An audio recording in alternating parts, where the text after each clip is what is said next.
ನಾರಾಯಣಾಯ ಪರಿಪೂರ್ಣಗುಣಾರ್ಣವಾಯ ವಿಶ್ವೋದಯಸ್ಥಿತಿಲಯೋನ್ನಿಯತಿಪ್ರದಾಯ ಜ್ಞಾನಪ್ರದಾಯ ವಿಬುಧಾಸುರಸೌಖ್ಯದುಃಖಸತ್ಕಾರಣಾಯ ವಿತತಾಯ ನಮೋ ನಮಸ್ತೆ.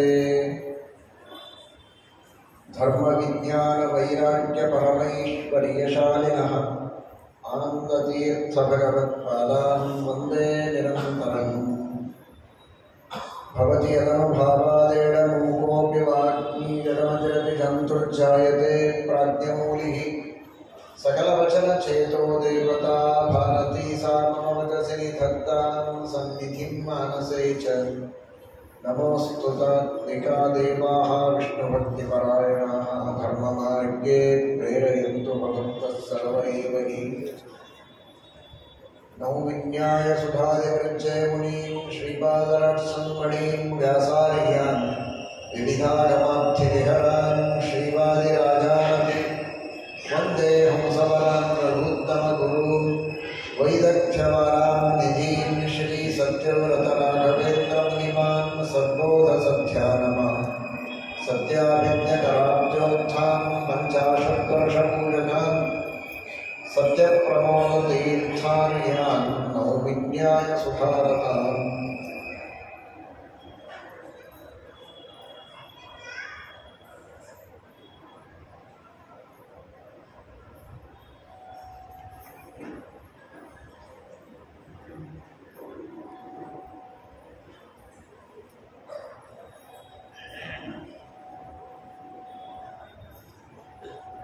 ಸಕಲ ಸಜ್ಜನರ ಉದ್ಧಾರಕ್ಕಾಗಿ ಅವತಾರ ಮಾಡಿದ ಸರ್ವೋತ್ತಮನಾದ ವೇದವ್ಯಾಸ ದೇವರು ಯಾವ ಕಾರ್ಯಕ್ಕೋಸ್ಕರ ಅವತಾರ ಮಾಡಿದ್ದಾನೆ, ಆ ಕಾರ್ಯವನ್ನು ಮೊಟ್ಟ ಮೊದಲು ಮಾಡಿ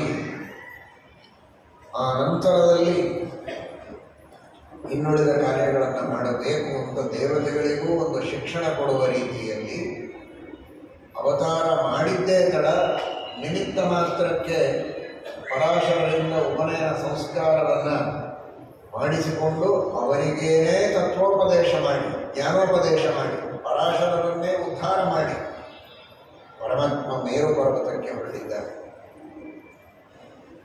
ಭಗವಂತ ಮಾಡುವ ಕೆಲಸವೂ ಬಹಳ ಎತ್ತರದ ಕೆಲಸ.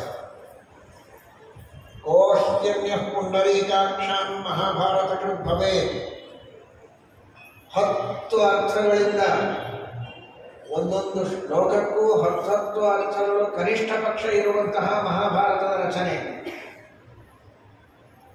ಬ್ರಹ್ಮಾದಿ ದೇವತೆಗಳಿಗೂ ಜ್ಞಾನವನ್ನು ಕೊಡುವಂತಹ ಮಹಾಭಾರತ, ಸಕಲ ಸಜ್ಜನರಿಗೂ ಉದ್ಧಾರ ಮಾಡುವಂತಹ ಆ ಮಹಾಭಾರತವೆಂಬಂತಹ ಗ್ರಂಥ.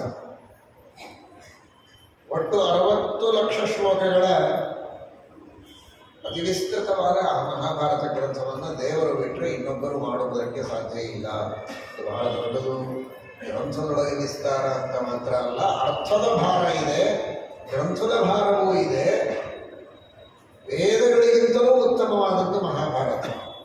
ಅಂತಹ ಎತ್ತರದ ಗ್ರಂಥಗಳನ್ನು ರಚನೆ ಮಾಡಿ ಅತಿ ಎತ್ತರದ ಅಧಿಕಾರಿಗಳಿಗೆ ಬ್ರಹ್ಮಾದಿಗಳಿಗೆ ಉಪದೇಶ ಮಾಡುವುದಕ್ಕೆ ಪರಮಾತ್ಮ ಆರಿಸಿಕೊಂಡ ಸ್ಥಾನವೂ ಕೂಡ ಅತಿ ಎತ್ತರದ ಸ್ಥಾನ. ಅದು ಮೇರು ಪರ್ವತ. 86,000 ಯೋಜನ ಎತ್ತರದ ಆ ಮೇರು ಪರ್ವತದ ಮೇಲ್ಭಾಗದಲ್ಲಿ ಕುಳಿತು ಬ್ರಹ್ಮಾದಿಗಳಿಗೆ ಉಪದೇಶ ಮಾಡಿದ್ದಾನೆ. ಯಾಕೆಂದ್ರೆ ಆ ತತ್ವ ಅಂತಹ ದೊಡ್ಡ ತತ್ವ, ಆ ಗ್ರಂಥ ಅಂತಹ ದೊಡ್ಡ ಗ್ರಂಥ ಅಂತ ಸೂಚನೆ ಮಾಡುವುದಕ್ಕೆ. ಆ ರೀತಿ ಪರಮಾತ್ಮ ಮೇರು ಪರ್ವತದಲ್ಲಿ ಬ್ರಹ್ಮಾದಿ ದೇವತೆಗಳಿಂದ ಪೂಜ್ಯನಾಗಿ 16,000 ಯೋಜನ ಒಳಗೆ 84,000 ಯೋಜನ ಮೇಲೆ ಕಾಣುವ ಆ ಮೇರು ಪರ್ವತ, ಅದರ ಮೇಲೆ ಕುಳಿತಿದ್ದಾನೆ. ಸರ್ವಾಣಿ ಶಾಸ್ತ್ರಾಣಿ ತಥೈವ ಕೃತ್ವಾ ನಿರ್ಣಯಂ ಬ್ರಹ್ಮಸೂತ್ರಂಚಕ. ಮೊದಲು ಉದ್ಧೃತ್ಯ ವೇದಾನ್ ಅಖಿಲಾನ್ ಸುರೇಭ್ಯ ದದೌ ಮುನಿಭ್ಯಶ್ಚ ಯಥಾದಿಸೃಷ್ಟೌ. ಪರಮಾತ್ಮ ಇದೀಗ ಹೊಸದಾಗಿ ವೇದಗಳ ಉಪದೇಶ ಮಾಡಿದ ಅಂತ ತಿಳಿಯಬೇಡಿ.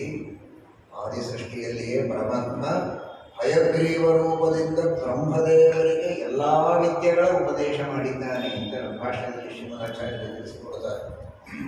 ಸಕಲ ವಿದ್ಯೆಗಳನ್ನು ಹಯಗ್ರೀವ ರೂಪಿಯಾದ ಪರಮಾತ್ಮ ಬ್ರಹ್ಮದೇವರಿಗೆ ಉಪದೇಶ ಮಾಡಿದ್ದಾನೆ. ಸಕೃನ್ನಿಗದ ಮಾತ್ರ ಒಂದೇ ಸಲ ಉಪದೇಶ ಮಾಡಿದ, ಒಂದೇ ಸಲಕ್ಕೆ ಬ್ರಹ್ಮದೇವರು ಅದನ್ನು ಗ್ರಹಣ ಮಾಡಿದರು. ಎರಡೂ ಅದ್ಭುತ.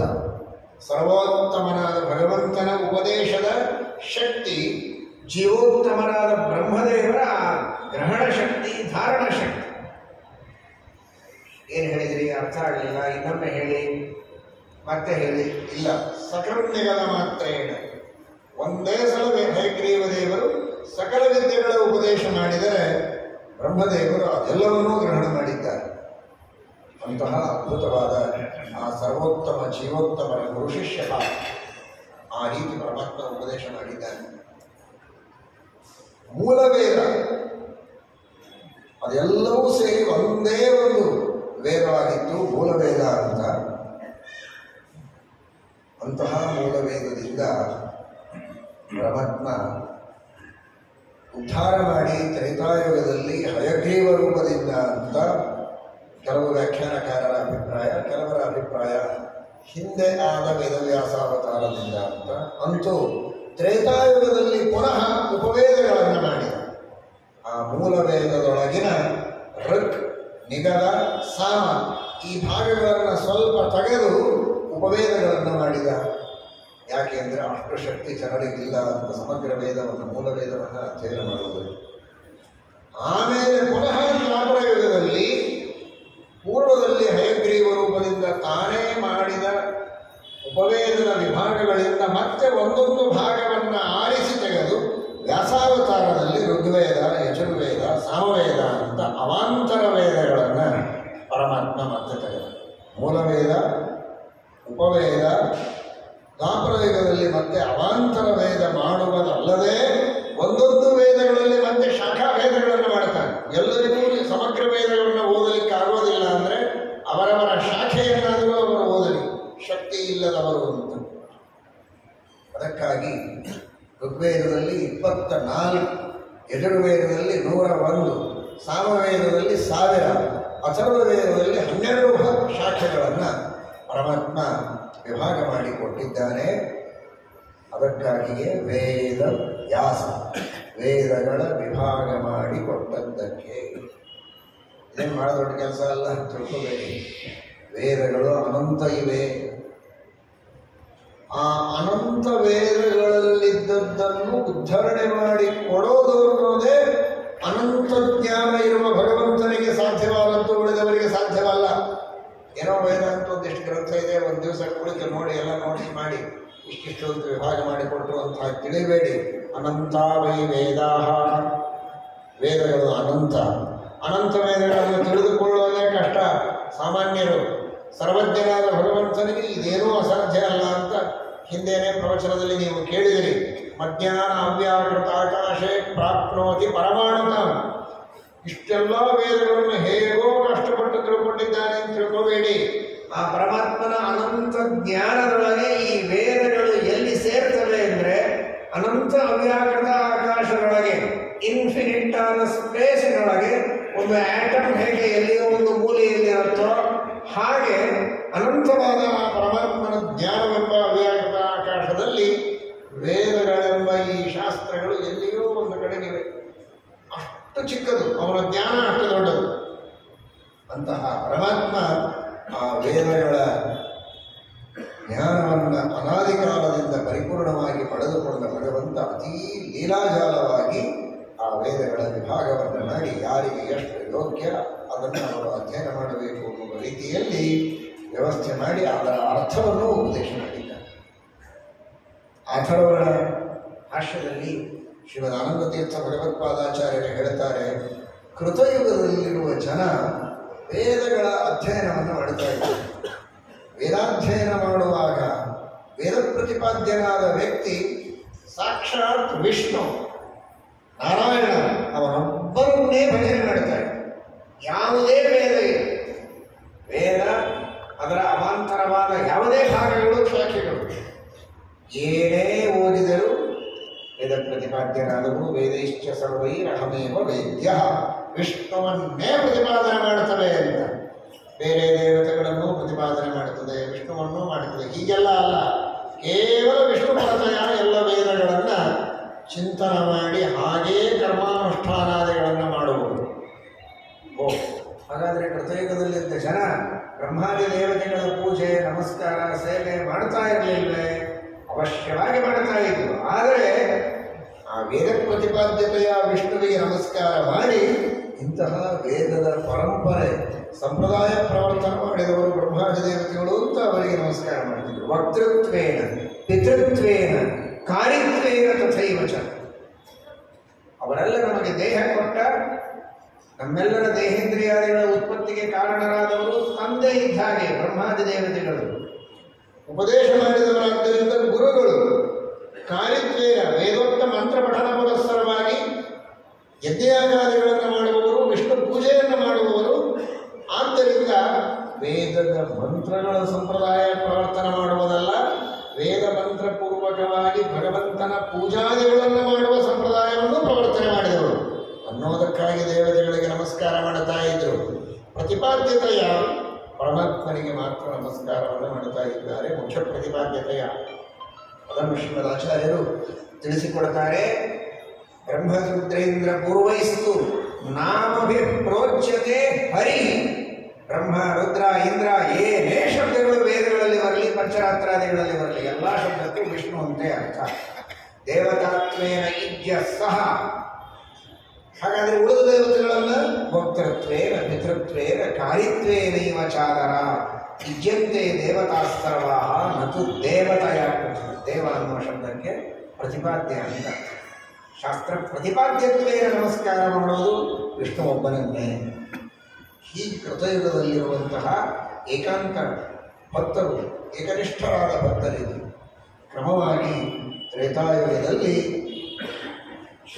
ತ್ರೈವಿಧ್ಯರು, ಅವರಿಗೆ ಭಗವಂತ ಹಾಗೂ ಇತರ ದೇವತೆಗಳು ಬೇಕಾಗಿದೆ. ಬೇರೆ ಬೇರೆ ಫಲಗಳು ಅವರಿಗೆ ಬೇಕು. ಬೇರೆ ದೇವತೆಗಳನ್ನು ಕುರಿತು ಯಜ್ಞ ಮಾಡಿ ದೇವರಿಗೆ ಸಮರ್ಪಣೆ ಮಾಡುವವರಷ್ಟೇ ತ್ರೈವಿದ್ಯರು ಅಂತ ಅವರಿಗೆ ಹೆಸರು. ಗೀತಾ ತಾತ್ಪರ್ಯದಲ್ಲಿ ಶ್ರೀಮದಾಚಾರ್ಯರು ತಿಳಿಸ್ತಾರೆ, ದೇವರಿಗಾಗಿಯೇ ಯಜ್ಞ ಮಾಡುವವರು ಭಾಗವತರು, ಬೇರೆ ದೇವತೆಗಳಿಗಾಗಿ ಯಜ್ಞ ಮಾಡಿ ಕೊನೆಗೆ ಕೃಷ್ಣಾರ್ಪಣ ಮಾತ್ರ ಹೇಳುವವರು ತ್ರೈವಿದ್ಯರು. ಆ ತರಹದ ತ್ರೈವಿದ್ಯರು ತ್ರೇತಾಯುಗದಲ್ಲಿ ಪ್ರಾರಂಭ ಆಯಿತು.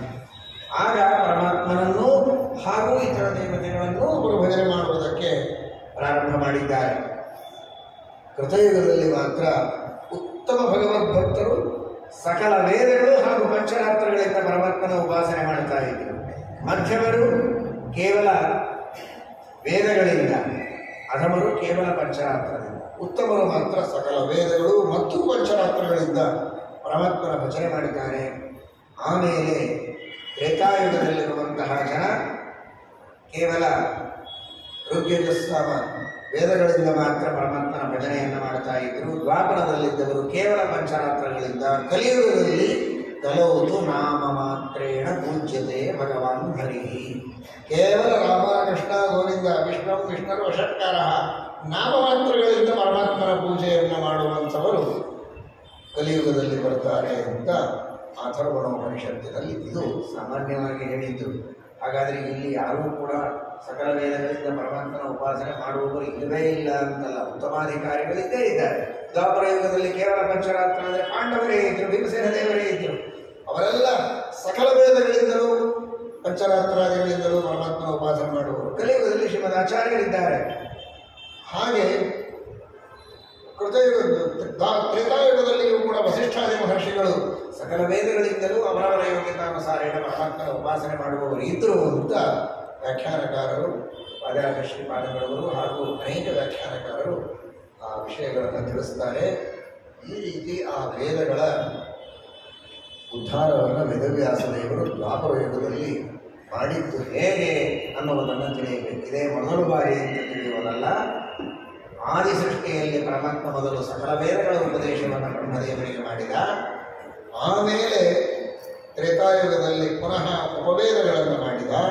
ದ್ವಾಪರ ಯುಗದಲ್ಲಿ ಮಾಡಿದ್ದು ಉಪವೇದಗಳಿಂದ ಒಂದೊಂದು ವೇದದಿಂದ ಒಂದೊಂದು ಭಾಗ ತೆಗೆದು ಅವಾಂತರ ವೇದಗಳನ್ನು ಮಾಡಿ ಮತ್ತೆ ಶಾಖಾಭೇದವನ್ನು ಮಾಡಿದ್ದು ಅಂತ ಈ ಇತಿಹಾಸವನ್ನು ತಿಳಿಯಬೇಕು ಅಂತ ಹೇಳಿದ್ದಾರೆ. ಉದ್ಧೃತ್ಯ ವೇದಾನ್ ಅಖಿಲಾನ್ ಸುರೇಭ್ಯ ದದೌ ಮುನಿಭ್ಯಶ್ಚ ಯಥಾದಿ ಸೃಷ್ಟಂ. ಸುರೇಭ್ಯ ದೇವತೆಗಳಿಗೆ ಪರಮಾತ್ಮ ಉಪದೇಶ ಮಾಡಿದ ಅಂತ. ಅವರಿಗೆ ಸುರ ಅಂತ ಯಾಕೆ ಕರೀತಾರೆ ಅಂದರೆ ಶೋಭನನಾದಂತಹ ಗುಣಪೂರ್ಣನಾದ ಪರಮಾತ್ಮ ಅವನಲ್ಲಿ ರತರಾದವರ ಆದದ್ದರಿಂದ ಅವರು ಸುರರು. ಅಸು ಇಂದ್ರಿಯಗಳಲ್ಲಿ ಮಾತ್ರ ರತರಾದದ್ದರಿಂದ ಅವರು ಅಸುರರಾದರೆ ಶೋಭನ ಗುಣಪೂರ್ಣನಾದ ಪರಮಾತ್ಮನಲ್ಲಿ ರತರಾದದ್ದರಿಂದ ಇವರು ಸುರ. ಇನ್ನೊಂದು ಅರ್ಥ ಮೊನ್ನೆ ನೀವು ತಿಳಿದಂತೆ ಸುರಾಹರೇ ಗುಣ ಪ್ರೋಕ್ತಾಹ. ಸುರ ಎಂಬ ಸುರ ಅಂದರೆ ಭಗವಂತನ ಗುಣಗಳು. ಆ ಭಗವಂತನ ಗುಣಗಳ ಪ್ರತಿಬಿಂಬ ದೇವತೆಗಳಲ್ಲಿದೆ. ತದ್ಗುಣ ಸಾರತ್ವತ್ತು ತದ್ವ್ಯಪದೇಶ ಪ್ರಾಜ್ಞಮತ ಅಂತ. ಅದಕ್ಕಾಗಿ ತತ್ವಮಸಿ ಅಂತ. ತತ್ವಮಸಿ ಅಂದರೆ ಆ ಭಗವಂತನ ಗುಣಗಳಿಗೆ ಸದೃಶವಾದ ಗುಣಗಳು ನಮ್ಮಲ್ಲಿವೆ ಅನ್ನೋದಕ್ಕಾಗಿ ಮುಕ್ತಿಯೋಗ್ಯರಾದ ಜೀವರಾಶಿಗಳನ್ನು ಕುರಿತು ಉಪದೇಶ ಮಾಡುವಾಗ ತತ್ವಮಸಿ ಅಂತ ಶ್ವೇತಕೇತುವಿಗೆ ಉದ್ದಾಲಕರ ಹೇಳಿದೆ. ಭಗವಂತನಲ್ಲಿ ಜ್ಞಾನ ಇದೆ, ಆ ಪರಮಾತ್ಮನ ಜ್ಞಾನದ ಅಧೀನವಾಗಿ ಜೀವನಲ್ಲಿಯೂ ಜ್ಞಾನ ಇದೆ. ಅವನಲ್ಲಿ ಆನಂದ ಇದೆ, ಅವನ ಅಧೀನವಾಗಿ ಆ ಆನಂದಕ್ಕೆ ಕಿಂಚಿತ್ ಸದೃಶವಾದ ಆನಂದ ಜೀವನಲ್ಲಿದೆ. ಹೀಗೆ ಅವರವರ ಯೋಗ್ಯತೆಗೆ ತಕ್ಕಷ್ಟು ಗುಣಗಳು ಆ ಜೀವನಲ್ಲಿದೆ. ಅದೆಲ್ಲವೂ ಬಂದದ್ದು ಯಾರಿಂದ? ಪರಮಾತ್ಮನ ಗುಣಗಳಿಂದ ಇವನಲ್ಲಿ ಗುಣಗಳು ಬರ್ತದೆ. ಆ ಗುಣಗಳು ಬಿಂಬ, ಇವನ ಗುಣಗಳು ಪ್ರತಿಬಿಂಬ. ನಮ್ಮಲ್ಲೆಲ್ಲ ಬಹಳ ಸ್ವಲ್ಪ ಗುಣಗಳು, ನಮ್ಮ ಯೋಗ್ಯತೆಯೇ ಬಹಳ ಚಿಕ್ಕದು. ದೇವತೆಗಳದು ಹಾಗಲ್ಲ. ದೇವತೆಗಳಲ್ಲಿ ಭಗವಂತನ ಗುಣಗಳು ಬಹಳ ವಿಶೇಷವಾಗಿ, ಅರ್ಥಾತ್ ಪರಮಾತ್ಮನ ಗುಣಗಳ ಪ್ರತಿಬಿಂಬವಾದ ಗುಣಗಳು ದೇವತೆಗಳಲ್ಲಿ ಸಾಕಷ್ಟು ಅಭಿವ್ಯಕ್ತವಾಗುತ್ತೆ ಅವರವರ ಯೋಗ್ಯತೆಗೆ ತಕ್ಕಂತೆ. ಹೀಗಾಗಿ ಸುರ ಭಗವಂತನ ಗುಣಗಳು ಬಿಂಬವಾಗಿ ಯಾರಲ್ಲಿ ಗುಣಗಳನ್ನು ಕೊಡುವುದಕ್ಕೋಸ್ಕರ ಇವೆ ಅವರು ಸುರರು. ಸುರಾಹ ಸಂತಿ ಸ್ವಪ್ರತಿಬಿಂಬ ಗುಣದಾನಾರ್ಥಂ ಯೇಷು ತೇ ಸುರಾಹ. ಸುರಾಹ ಸಂತಿ ಯೇಷು ಇತಿ ಸುರಾಹ. ಆ ಭಗವಂತನ ಗುಣಗಳು ಇವರಲ್ಲಿವೆ, ಅದೇ ಗುಣಗಳು ಇವರಲ್ಲಿಲ್ಲ. ಆ ಗುಣದ ಪ್ರತಿಬಿಂಬವಾದ ಗುಣಗಳು ಇವರಲ್ಲಿದೆ ಎನ್ನುವುದಕ್ಕೋಸ್ಕರ ಇವರನ್ನು ಸುರ ಅಂತ. ಹಾಗಾದರೆ ಗುಣವಂತರು, ಯೋಗ್ಯತೆ ಇದ್ದವರು ಅನ್ನೋದಕ್ಕೆ ಪರಮಾತ್ಮ ಅವರಿಗೆ ತತ್ವೋಪದೇಶ ಮಾಡಿದ ಅನ್ನುವುದರ ಸೂಚನೆಗೆ ಶ್ರೀಮದ್ ಆನಂದ ತೀರ್ಥ ಭಗವತ್ಪಾದಾಚಾರ್ಯರು ಆ ಶಬ್ದ ಪ್ರಯೋಗವನ್ನು ಮಾಡ್ತಾರೆ. ಉದ್ಧೃತ್ಯ ವೇದಾನ್ ಅಖಿಲಾನ್ ಸುರೇಭ್ಯ ತದೌ ಮುನಿಭ್ಯಶ್ಚ ಯಥಾದಿ ಸೃಷ್ಟವು. ಮುನಿಗಳು ಮನನಶೀಲರಾದರು, ಅಂಥವರಿಗೂ ಕೂಡ ಪರಮಾತ್ಮ ಉಪದೇಶ ಮಾಡಿದ್ದಾನೆ. ಸರ್ವಾಣಿ ಶಾಸ್ತ್ರಾಣಿ ತಥೈವ ಕೃತ್ವಾ ವಿನಿರ್ಣಯಂ ಬ್ರಹ್ಮಸೂತ್ರಂಚಕಾರ ತಕ್ಷುಶ್ರುರ್ ಬ್ರಹ್ಮಗಿರೀಶ ಮುಖ್ಯಾಃ ಸುರಾಮುನೀನಾಂ ಪ್ರವರಾಶ್ಚ ತಸ್ಮಾತ್. ಸಕಲ ಶಾಸ್ತ್ರಾರ್ಥಗಳ ನಿರ್ಣಯವನ್ನು ಮಾಡುವಂತಹ ಬ್ರಹ್ಮಸೂತ್ರಗಳ ರಚನೆಯನ್ನು ಮಾಡಿದ್ದಾರೆ ಪರಮಾತ್ಮ. ಏನದು ಬ್ರಹ್ಮಸೂತ್ರಗಳು? ಒಂದೊಂದು ಅಕ್ಷರವನ್ನು ಪಠನ ಮಾಡಿದರೆ ಗಾಯತ್ರಿ ಮಂತ್ರವನ್ನು 1000 ಜಪ ಮಾಡಿದರೆ ಏನು ಫಲವೋ ಅಷ್ಟು ಫಲ ಆ ಬ್ರಹ್ಮಸೂತ್ರಗಳ ಪಠನದಿಂದ ಬರುತ್ತದೆ. ಸಕಲ ಶಾಸ್ತ್ರಾರ್ಥಗಳ ನಿರ್ಣಯವನ್ನು ಮಾಡುವಂತಹ ಗ್ರಂಥ. ಅನುತ್ತಮಂ ಶಾಸ್ತ್ರಂ ಅಂತ ಅನುವ್ಯಾಖ್ಯಾನದಲ್ಲಿ ಶ್ರೀಮದಾಚಾರ್ಯರು ಹೇಳ್ತಾರೆ. ಇದಕ್ಕಿಂತ ಉತ್ತಮವಾದ ಶಾಸ್ತ್ರ ಇನ್ನೊಂದಿಲ್ಲ. ಅಂತಹ ಶ್ರೇಷ್ಠವಾದ ಶಾಸ್ತ್ರವನ್ನು ರಚನೆ ಮಾಡಿಕೊಂಡಿದ್ದಾರೆ ಬ್ರಹ್ಮಸೂತ್ರಗಳನ್ನು ವೇದವ್ಯಾಸದೇವರು. ಅತ್ಯದ್ಭುತವಾದಂತಹ ಬ್ರಹ್ಮಸೂತ್ರಗಳನ್ನು, ಕೆಲವು ಚಿತ್ರಗಳನ್ನು ನೀವು ನೋಡಿರ್ತೀರ. ಆ ಚಿತ್ರಗಳ ಅದ್ಭುತತೆ ಎಂದರೆ ನೀವು ಯಾವ ದಿಕ್ಕಿನಲ್ಲಿ ನಿಂತು ನೋಡಿದರೂ ನಿಮ್ಮ ಕಡೆ ನೋಡೋ ಹಾಗೆ ಕಾಣಿಸ್ತದೆ. ಅದು ತಿರುಗಿದ ಹಾಗೆ ಕಾಣಿಸ್ತದೆ.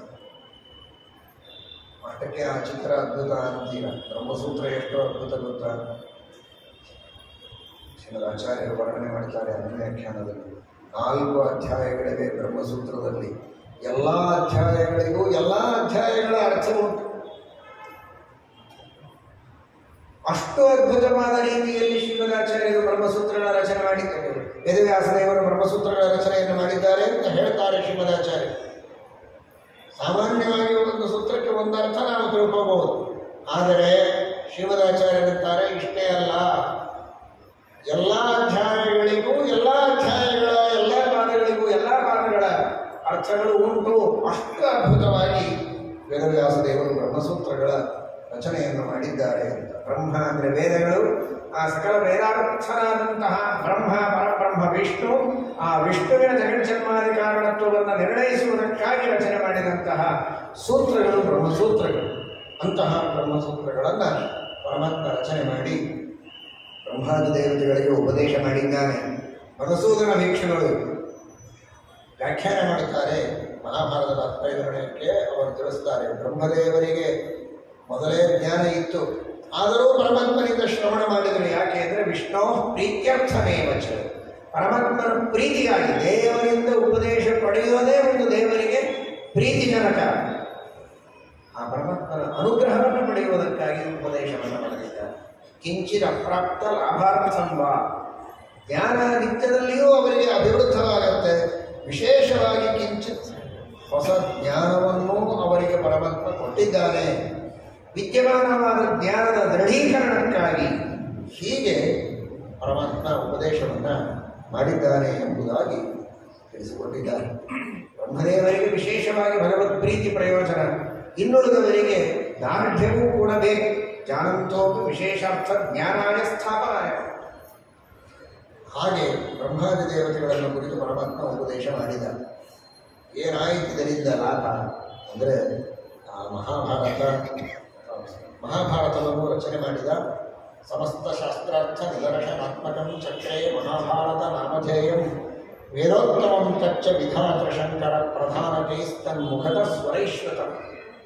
ಈ ವೇದಗಳ ವಿಭಾಗ, ಬ್ರಹ್ಮಸೂತ್ರಗಳ ರಚನಾ ಹಾಗೂ ಮಹಾಭಾರತದ ನಿರ್ಮಾಣ ಇಷ್ಟನ್ನು ಮಾಡಿದ್ದಕ್ಕೆ ಬ್ರಹ್ಮದೇವರಿಗಂತೂ ಕಲಿಯ ಬಾಧೆ ಇರಲೇ ಇಲ್ಲ. ರುದ್ರಾದಿಗಳಿಗೆ ಏನೊಂದು ಕಲಿಯ ಬಾಧೆ ಇತ್ತು ಅದು ಪೂರ್ಣವಾಗಿ ಪರಿಹಾರ ಆಗಿದೆ. ಅಥೋ ಗಿರೀಶಾದಿ ಮನೋನಶಾಯಿ ಕಲಿ ಮಮಾರಾಶ ಸುವಾಗ್ಮೈಶ್ಚರೈ ನಿಕೃತ್ತ ಶೀರ್ಷ ಭಗವನ್ಮುಖೇನಿತೈ ಸ್ವರಾಶ್ಚ ಸಜ್ಞಾನ ಸುಧಾರ ಸಂಭವ. ಆ ಕಲಿ ದೋಷಗಳ ಸಾಕಾರ ರೂಪ. ಅವನ ತಲೆ ಅಂದರೆ ಅಜ್ಞಾನ. ಇವರು ತಮ್ಮ ವಾಂಗ್ಮಯವಾದಂತಹ ಬಾಣಗಳನ್ನು ಬಿಟ್ಟು ಆ ಕಲಿಯ ಅಜ್ಞಾನವೆಂಬ ತಲೆ ಇತ್ತ. ದೋಷಗಳ ಸಾಕಾರ ಮೂರ್ತಿಯಾದ ಕಲಿಯ ತಲೆಯ ಸ್ಥಾನದೊಳಗಿರುವ ಅಜ್ಞಾನವನ್ನು ಕತ್ತರಿಸಿ ಹಾಕಿದ್ದಾನೆ. ಕಲಿಯ ಸಂಹಾರವನ್ನು ಮಾಡಿದ್ದಾನೆ. ಸಂಹಾರ ಅಂದರೆ ಅವನ ಶರೀರವನ್ನು ನಾಶ ಮಾಡುವುದು. ಇದರ ಅರ್ಥ ಅವನ ಶರೀರದಂತೆ ಇರುವ, ತಲೆಯಂತೆ ಇರುವ ಅಜ್ಞಾನವನ್ನು ನಾಶ ಮಾಡಿದ್ದಾರೆ. ಆದರೆ ರುದ್ರಾದಿ ದೇವತೆಗಳಿಗೆ ಯಾವುದೇ ರೀತಿಯಾದಂತಹ ಅಜ್ಞಾನ ಉಳಿಯಲಿಲ್ಲ, ಮಿಥ್ಯಾಜ್ಞಾನ ಉಳಿಯಲಿಲ್ಲ. ವೇದವ್ಯಾಸ ದೇವರ ಉಪದೇಶದಿಂದ ಏನೇನು ಸಂಶಯಗಳಿತ್ತೋ, ಅಜ್ಞಾನಾದಿಗಳಿತ್ತೋ ಎಲ್ಲ ಪರಿಹಾರ ಆಯಿತು.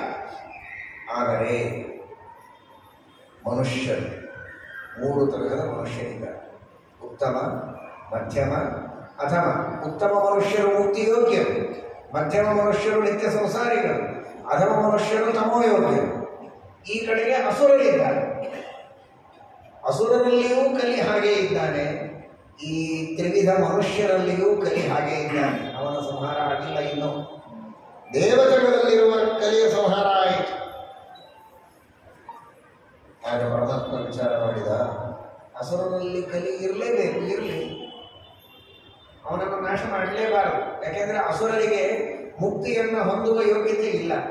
ಅವರು ಸ್ವಭಾವತಃ ದುಷ್ಟರು, ಕೊನೆಗೂ ನಮ್ಮ ದ್ರೋಹವನ್ನೇ ಮಾಡುವವರು.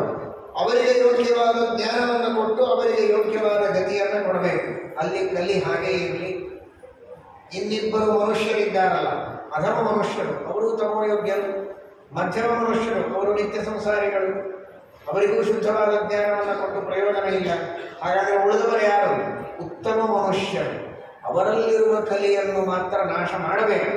ಆದರೆ ಅವರಿಗೆ ಬರೀ ಮಹಾಭಾರತ ಬ್ರಹ್ಮಸೂತ್ರಗಳಿಂದ ಕಲಿಯ ನಾಶ ಆಗಲಿಲ್ಲ ಅನ್ನೋದಕ್ಕಾಗಿ ಪರಮಾತ್ಮ ಅವರ ಉದ್ಧಾರ ಮಾಡುವುದಕ್ಕೋಸ್ಕರ ಭಾಗವತ ಪ್ರಕರಣವನ್ನು ಪರಮಾತ್ಮ ರಚನೆ ಮಾಡಿದ್ದಾನೆ, ಮನುಷ್ಯರ ಉದ್ಧಾರಕ್ಕಾಗಿ.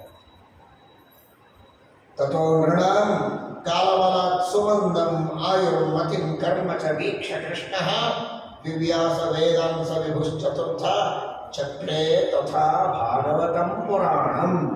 ಭಾಗವತ ಪುರಾಣವನ್ನು ರಚನೆ ಮಾಡಿ ಅವರವರ ಯೋಗ್ಯತಾನುಸಾರೇನ ವೇದ ವಿಭಾಗವನ್ನು ಮಾಡಿಕೊಟ್ಟು ಸಾಮಾನ್ಯರಾದ ಮನುಷ್ಯರು ಮುಕ್ತಿಯೋಗ್ಯರಾದವರೇನಿದ್ದಾರೋ ಅವರನ್ನು ಪರಮಾತ್ಮ ಉದ್ಧಾರ ಮಾಡಿದ್ದಾನೆ. ಈ ರೀತಿ ದೇವರು ಮಾಡಿದ ವೇದವ್ಯಾಸ ದೇವರು ಮಾಡಿದಂತಹ ಈ ಉಪಕಾರ ಎಷ್ಟು ಅಂತ ಊಹೆ ಮಾಡಲಿಕ್ಕೂ ನಮಗೆ ಸಾಧ್ಯ ಇಲ್ಲ, ಯೋಗ್ಯತೆ ಇಲ್ಲ. ಒಂದೊಂದು ಸಮಸ್ಯೆಗಳು ಬಂದಾಗ ಸಮಸ್ಯೆಗಳ ಪರಿಹಾರಕ್ಕಾಗಿ ನಾವು ಯಾರ ಹತ್ರ ಆದರೂ ಹೋಗಿ ಕನ್ಸಲ್ಟೇಷನ್ ತಗೊಳ್ಬೇಕು ಅಂದರೆ ಒಂದೊಂದು ತಮ್ಮ ಒಪಿನಿಯನ್ ಕೊಡೋದಕ್ಕೆ, ಒಂದು ತಮ್ಮ ಅಭಿಪ್ರಾಯ, ಆ ಕಂಪನಿ ಲಾಸ್ ಒಳಗಿದ್ದದ್ದನ್ನು ಪ್ರಾಫಿಟ್ ಒಳಗೆ ಬರಲಿಕ್ಕೆ ಏನು ಮಾಡಬೇಕು, ಒಂದು ಕನ್ಸಲ್ಟೇಷನ್ ಕೊಡೋದಕ್ಕೆ ಎಷ್ಟೋ ಲಕ್ಷ ರೂಪಾಯಿಗಳನ್ನು ತಗೊಳ್ತಾರೆ. ಒಂದು ಲೀಗಲ್ ಒಪಿನಿಯನ್ ತೆಗೆದುಕೊಳ್ಳಬೇಕು ಅಂದರೆ ಎಷ್ಟೋ ಲಕ್ಷ ರೂಪಾಯಿಗಳನ್ನು ತಗೊಳ್ತಾರೆ. ಒಂದು ಒಪಿನಿಯನ್ ಕೊಡೋದು, ಒಂದೆರಡು ವಾಕ್ಯ ಬರೆದು ಕೊಡ್ತಾರೆ ಅಷ್ಟೇ. ಇದೆಲ್ಲ ನಿಮಗೆ ಗೊತ್ತು. ಆದರೆ ಆ ಲೌಕಿಕವಾದ ಸಾಂಸಾರಿಕವಾದ ಕಂಪನಿಯೋ ಇನ್ಯಾವುದೋ ಸಮಸ್ಯೆಯ ಪರಿಹಾರವೋ ಅದೆಲ್ಲವೂ ಅಶಾಶ್ವತ, ನಶ್ವರ. ಶಾಶ್ವತವಾದ, ಸ್ಥಿರವಾದ, ಅನಂತ ಕಾಲದ ಮೋಕ್ಷದ ಸುಖಕ್ಕೆ ಏನು ದಾರಿ? ಶಾಶ್ವತವಾಗಿ ಈ ಸಂಸಾರದ ಸಮಸ್ಯೆಯ ಪರಿಹಾರಕ್ಕೇನು ಉಪಾಯ? ಆತ್ಮೋದ್ಧಾರಕ್ಕೆ ಏನು ಉಪಾಯ? ಇದನ್ನು ತಿಳಿಸಿಕೊಡುವುದಕ್ಕೆ ಇವರು ಒಂದು ಲೈನ್ ಬರೆದು 1,00,000 ತಗೊಂಡ್ರೆ ಅವರು 1,00,000 ಶ್ಲೋಕಗಳ ಮಹಾಭಾರತವನ್ನು ಕೊಟ್ಟು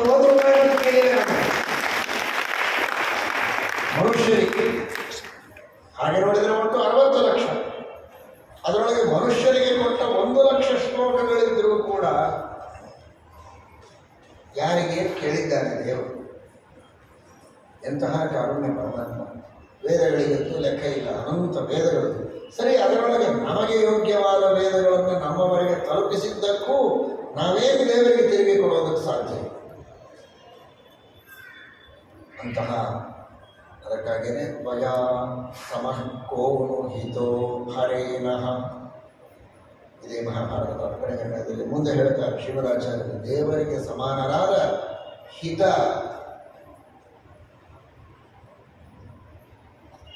ಹೇಳುವವರು, ಉಪದೇಶ ಮಾಡುವವರು, ಹಿತೈಷಿಗಳು, ಹಿತೋಪದೇಶಕರು ಪ್ರಪಂಚದೊಳಗೆ ಯಾರಿಲ್ಲ.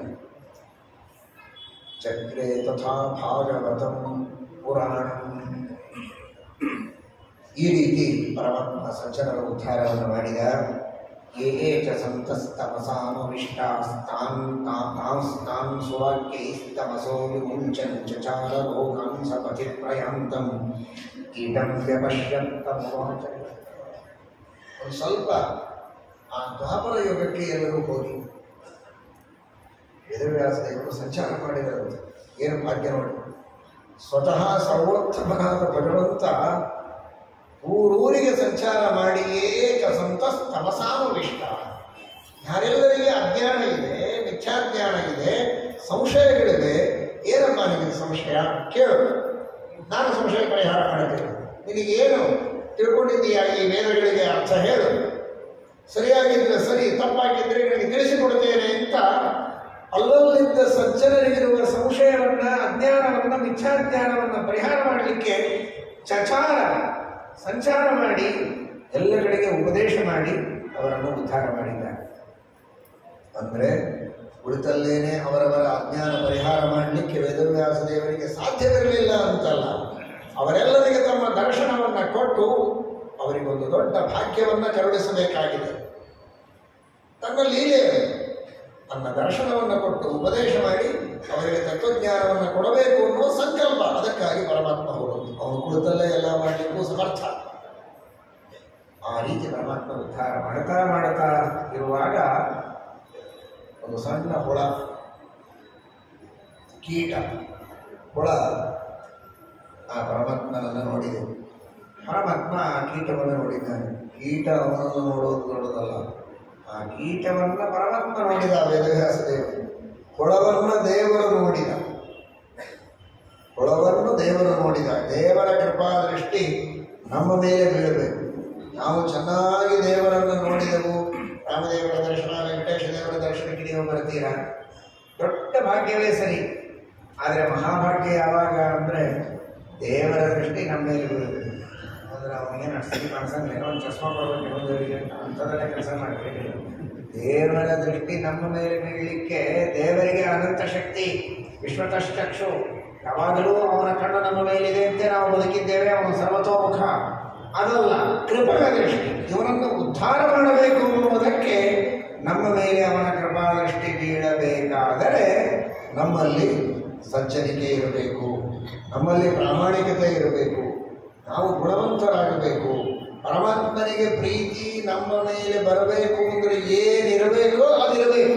ಅದ್ವೇಷ್ಟ ಸರ್ವಭೂತಾನಾಂ ಮೈತ್ರ ಕರುಣ ಏವ ಚ ನಿರ್ಮಮೋ ನಿರಹಂಕಾರ ಸಮದುಃಖ ಸುಖ ಕ್ಷಮಿ ಸಂತುಷ್ಟ ಸತತಂ ಯೋಗಿ ಯಥಾತ್ಮ ದೃಢನಿಶ್ಚಯ ಮಯ್ಯರ್ಪಿತ ಮನೋಬುದ್ಧಿ ಯೋ ಮದ್ಭಕ್ತ ಸಮೇ ಪ್ರಿಯ.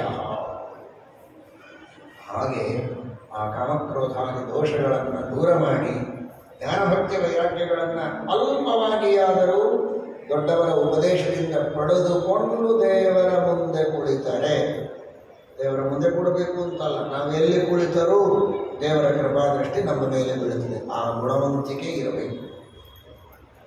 ಆ ಗುಣವಂತಿಕೆ ಈ ಕೀಟದಲ್ಲಿತ್ತು ಅನ್ನೋದಕ್ಕಾಗಿ ಪರಮಾತ್ಮ ಆ ಕೀಟವನ್ನು ಕೃಪಾದೃಷ್ಟಿಯಿಂದ ನೋಡಿದ್ದಾನೆ.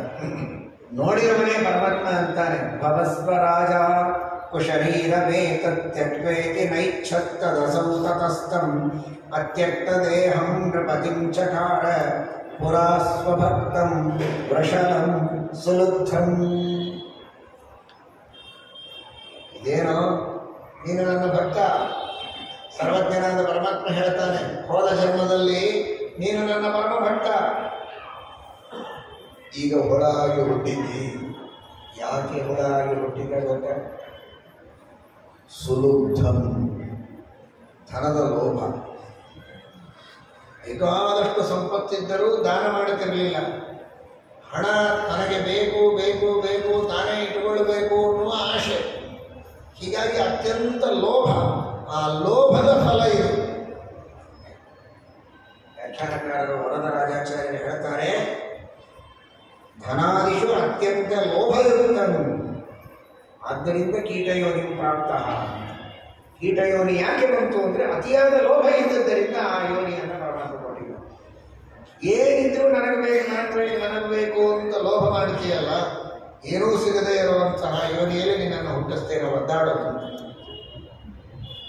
ಏನು ಆ ಹುಳಕ್ಕೇನು ಏನು ಬಂಗಾರದ ಕಿರೀಟ ಹಾಕೋಬೋದಾ, ಭಾರಿ ಭಾರಿ ರೇಷ್ಮೆ ಮಡಿಗಳನ್ನು ಉಟ್ಕೊಳ್ಬೋದಾ, ಆಭರಣಗಳನ್ನು ಹಾಕೋಬೋದಾ? ಏನು ಮಾಡ್ಲಿಕ್ಕೆ ಸಾಧ್ಯ? ಹಾಗಾದರೆ ಬೇಕಾದಷ್ಟು ಧನ ಸಂಪತ್ತು ಸಮೃದ್ಧಿ ಇದ್ದಾಗ ದಾನ ಮಾಡಿ ಧರ್ಮ ಮಾಡಿ 4 ಜನರಿಗೆ ಕೊಟ್ಟು ಸಂತೋಷ ಪಟ್ಟಿದ್ರೆ ಪಡಿಸಿದ್ರೆ ಇವತ್ತು ಬೇಕಾದಂತಹ ಅದ್ಭುತವಾದ ಸೌಭಾಗ್ಯವನ್ನು ಅನುಭವಿಸಬಹುದಾಗಿತ್ತು. ಆದರೆ ಅದನ್ನು ಮಾಡದೇ ಇರೋದಕ್ಕೆ ಈ ತರಹದ ಕೀಟ ಯೋನಿ ಬಂದಿದೆ ಎಂಬುದಾಗಿ ಶ್ರೀಮದಾಚಾರ್ಯರು ತಿಳಿಸಿಕೊಡುತ್ತಾರೆ. ಸುಲುಬ್ಧ, ಅತಿಯಾದ ಲೋಭ ಇತ್ತು.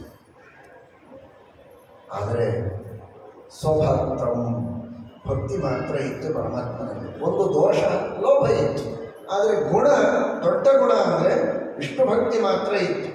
ದೇವರನ್ನು ಸರ್ವೋತ್ತಮ ಅಂತ ತಿಳಿದು ಅವನಲ್ಲಿ ಚೆನ್ನಾಗಿ ಭಕ್ತಿಯನ್ನು ಮಾಡ್ತಾ ಇದ್ದ. ಹಾಗಾಗಿ ಪರಮಾತ್ಮ ಅವನಿಗಂತ ಜನ್ಮಾಂತರದಲ್ಲಿ ಮಾಡಿದ ಲೋಭಕ್ಕೆ ಈ ಹುಳ ಆಗಿ ಹುಟ್ಟಿದ್ದು. ಆದರೆ ನಿನ್ನ ಭಕ್ತಿಗೆ ನಾನು ಮೆಚ್ಚಿ ನಿನ್ನನ್ನು ಉತ್ತಮವಾದಂತಹ ಸ್ಥಾನದಲ್ಲಿ ಕೂಡಿಸ್ತೇನೆ.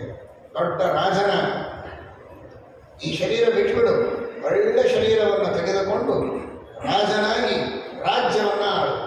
ಆ ಲೋಭದ ಫಲ ಏನೋ ಅದನ್ನು ಅನುಭವಿಸಿ ಆಗಿದೆ, ಇನ್ನು ಸಾಕು. ಆ ಲೋಭದ ಫಲವನ್ನು ಅನುಭವಿಸಿ ಮುಗಿದ ಮೇಲೆ ಆ ಶರೀರವನ್ನು ಬಿಡಬಹುದು, ಹೊಸ ಶರೀರವನ್ನು ತೆಗೆದುಕೋ, ರಾಜನ ರಾಜ್ಯವನ್ನು ಆಳು ಅಂತ ಪರಮಾತ್ಮ ಹೇಳುತ್ತಾರೆ. ಅದನ್ನೇ ಸಂಕ್ಷಿಪ್ತವಾಗಿ ದಾಸರು ಕೃಮಿಯಿಂದ ರಾಜ್ಯವಾಳಿಸಿದೆ. ಆದರೆ ಅವನಂತಾನೆ, ನನಗಿದೇ ಶರೀರದಲ್ಲಿ ಬಹಳ ಪ್ರೀತಿ ಇದೆ, ಮನುಷ್ಯನಿಗೆ ದೇವರು ಯಾವ ಶರೀರವನ್ನು ಕೊಟ್ಟು ಬಿಡ್ತಾನೆ ಅದರ ಮೇಲೆ ಪ್ರೀತಿ ಬಂದ್ಬಿಡುತ್ತೆ. ಅಪ್ಪ ಮಗನಿಗೆ ಹೇಳ್ತಾನಂತ, ನಾನು ಸತ್ತರೆ ಹಂದಿಯಾಗಿ ಹುಟ್ಟುತ್ತೇನೆ ಅಂತ ನನಗೆ ಹೇಳಿದ್ದಾರೆ. ಯಾಕೆಂದರೆ ನನ್ನ ಕರ್ಮ ಅಂಥದ್ದಿದೆ. ಅದಕ್ಕಾಗಿ ಬಹಳ ದಿವಸ ಹಂದಿಯಾಗಿರಲಿಕ್ಕೆ ನನಗೆ ಇಷ್ಟ ಇಲ್ಲ. ನಾನು ಹಂದಿಯಾಗಿ ಮನೆ ಮುಂದೆ ಬಂದರೆ ನೀನೇ ಕಲ್ಲು ಹಾಕಿ ನನ್ನನ್ನು ಕೊಂದುಬಿಡು ಅಂತ ಮಗನಿಗೆ ಹೇಳಿ ಅಪ್ಪ ಸತ್ತ. ಆಮೇಲೆ ತಂದೆ ಹಂದಿಯಾಗಿ ಬಂದ. ಹಂದಿ ಅಂದರೆ ನಮಗೆ ಗೊತ್ತು, ಹಂದಿ ಅದರ ಪರಿವಾರ ಏನು, ಅನೇಕ ಮಕ್ಕಳು, ಹಂದಿಯ ಮರಿಗಳು, ಅದು ವಿಶಿಷ್ಟವಾದಂತಹ ಪರಿವಾರ, ಅದೆಲ್ಲ ಕರ್ಕೊಂಡು ಬಂದ. ಇವನು ಹೇಳಿದ್ದ, ನಾನು ಯಾವುದೋ ಹಂದಿನ ತೊಂದರೆ ಏನು ಮಾಡೋದು, ಪಾಪ ಬರ್ತದಲ್ಲ. ಇಲ್ಲ, ನನ್ನ ಹಣೆ ಮೇಲೆ ಒಂದು ನಾಮ ಇದ್ದ ಹಾಗೆ ಇರ್ತದೆ, ಬಿಳಿ ಕೂದಲು, ಅದನ್ನು ನೋಡಿದರೆ ನಾನೇ ಅಂತ ನಿನಗೆ ಗುರುತು ಸಿಗುತ್ತೆ, ನನ್ನನ್ನು ಕೊಂದು ಬಿಡುವುದು. ಕಲ್ಲು ತಯಾರೇ, ಅವನ ಅಪ್ಪ ಹೇಳಿದ್ರು ಒಂದು ಕಲ್ಲು ರೆಡಿ ಇಟ್ಬಿಟ್ಟ. ಅವನು ಯಾವಾಗ ಹುಟ್ಟಿ ಬರ್ತಾನೆ, ಬರಲೇ ಇಲ್ಲ. ಕೆಲವು ವರ್ಷಗಳಾದ ಮೇಲೆ ಅವ ಹುಟ್ಟಿ ಬಂದ, ಹಂದಿ ಬಂತು, ಮನೆ ಬಾಗಿಲಿಗೆ ಬಂತು, ನಾಮ ಕಾಣಿಸ್ತು, ಕಲ್ಲು ತಗೊಂಡ. ಇನ್ನೇನು ಹಾಕಬೇಕು ತಲೆ ಮೇಲೆ, ಯಾಕೆ ಕೊಡ್ತಾ ಇದ್ದಿ? ನಾನು ನಿಮ್ಮ ತಂದೆ, ನನ್ನನ್ನೇ ಕೊಡ್ತಾ ಇದ್ದು, ನೀವೇ ಹೇಳಿದ್ರಲ್ಲ ಕೊಲ್ಲು ಅಂತ. ಈ ಶರೀರದೊಳಗೆ ಎಷ್ಟು ಆನಂದ ಇದೆ, ಏನು ಈ ಹಂದಿ ಮರಿಗಳು, ಎಂಥ ಸೌಭಾಗ್ಯ, ಎಷ್ಟು ಮರಿಗಳು ನಿಮಗೆ ಇರ್ತದ.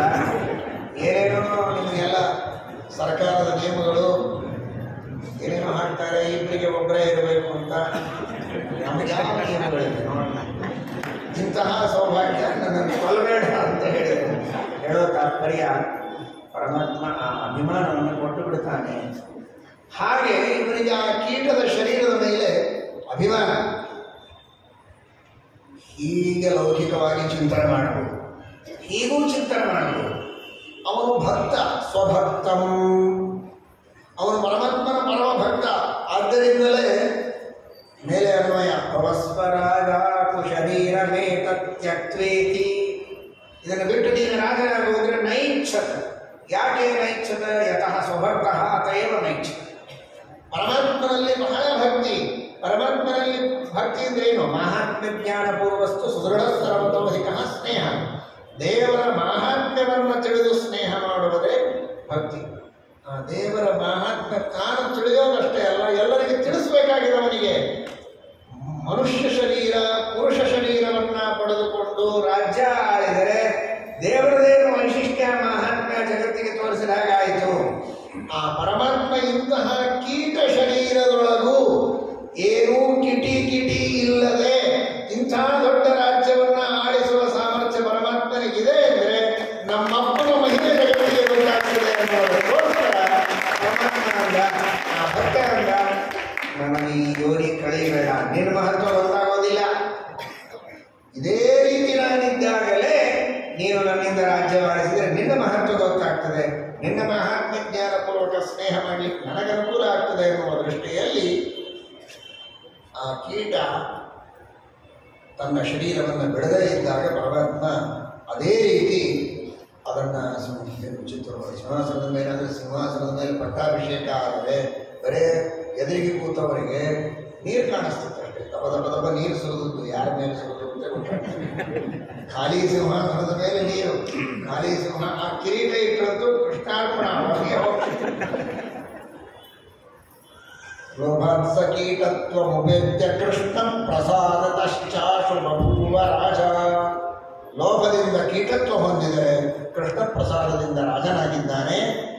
ಆ ರಾಜ ಅಂದರೆ ಸುಮ್ಮನೆ ಹೆಸರಿಗೆ ರಾಜ, ಸಿಂಹಾಸನದ ಮೇಲೆ ಕೂಡಿಸೋದು, ಪಟ್ಟಾಭಿಷೇಕ ಮಾಡೋದು, ಇಷ್ಟೇ ರಾಜ ಅಂತಾಗಿದ್ದರೆ ವೇದವ್ಯಾಸದೇವರಲ್ಲ, ನೀವು ಮಾಡ್ಬೋದು ಇಷ್ಟು ಕೆಲಸ. ಒಂದು ದೊಡ್ಡದಾದಂತಹ ಪಾರ್ಲಿಮೆಂಟಿಗೆ ಹೋಗಿ ಒಂದು ಹೊಳ ಕೂಡಿಸಿ ಆ ಸಿಂಹಾಸನದ ಮೇಲೆ ಒಂದಿಷ್ಟು ನೀರು ಚೆಲ್ಲಿ ಬಂದ್ಬಿಡೋದು, ನಾನು ಪಟ್ಟಾಭಿಷೇಕ ಮಾಡಿದಂತೆ. ಅದಕ್ಕೆ ಪಟ್ಟಾಭಿಷೇಕ ಅಂತಾರೆ. ರಾಜ್ಯ ಆಳಬೇಕಲ್ಲ, ಎಲ್ಲರೂ ಬಂದು ಕಪ್ಪು ಕಾಣಿಕೆ ಕೊಡಬೇಕಲ್ಲ, ಅದನ್ನು ಕೊಟ್ಟಿದ್ದಾರೆ. ತದೈವತಂ ಸರ್ವ ನೃಪಾಃ ಪ್ರಣೇಮು ದದುಃಕರಂಚಾಸ್ತೆ ಯಥೈವ ವೈಶ್ಯ. ಒಬ್ಬ ರಾಜನಿಗೆ ವೈಶ್ಯರೆಲ್ಲ ಬಂದು ಕಪ್ಪು ಕಾಣಿಕೆಗಳನ್ನು, ಟ್ಯಾಕ್ಸ್ಗಳನ್ನು ಕೊಡಬೇಕಲ್ಲ, ಹಾಗೆ ಎಲ್ಲ ಸುತ್ತಮುತ್ತಲಿನ ಸಾಮಂತರಾಜರು ಬಂದು ಇವನಿಗೆ ಕಪ್ಪು ಕಾಣಿಕೆ ಕೊಟ್ಟಿದ್ದಾರೆ, ನಮಸ್ಕಾರ ಮಾಡಿದ್ದಾರೆ. ತಾವು ಅವನಿಗೆ ಸಾಮಂತರು ಅನ್ನುವ ರೀತಿಯಲ್ಲಿ ವರ್ತನೆ ಮಾಡಿದ್ದಾರೆ. ಇವನನ್ನು ಮಹಾರಾಜ ಅಂತ ಕಂಡಿದ್ದಾರೆ. ಇದು ವೇದವ್ಯಾಸದೇವರ ಅನುಗ್ರಹ. ಇವತ್ತು ನಾವೆಲ್ಲರೂ ಕೂಡ ಹೊರ ಇದ್ದಂತೆ ಎಲ್ಲರೂ ನಿತ್ಯದಲ್ಲಿ ಚಿಂತನೆ ಮಾಡಬೇಕಾದ ನಮ್ಮ ಮಟ್ಟಿಗೆ ನಾವೇನೋ ತಕ್ಕ ಮಟ್ಟಿಗೆ ಸಾಧನೆ ಮಾಡಿಕೊಂಡಿದ್ದೇವಲ್ಲ, ಅಲ್ಪ ಸ್ವಲ್ಪ ಸಾಧನೆ, 4 ಜನರ ಎದುರಿನಲ್ಲಿ ಮರ್ಯಾದೆ ಮಾನದಿಂದ ಬದುಕ್ತಾ ಇದ್ದೇವಲ್ಲ, ಒಂದರ್ಥದೊಳಗೆ ಇದು ಪುಟ್ಟ ರಾಜ್ಯವೇ.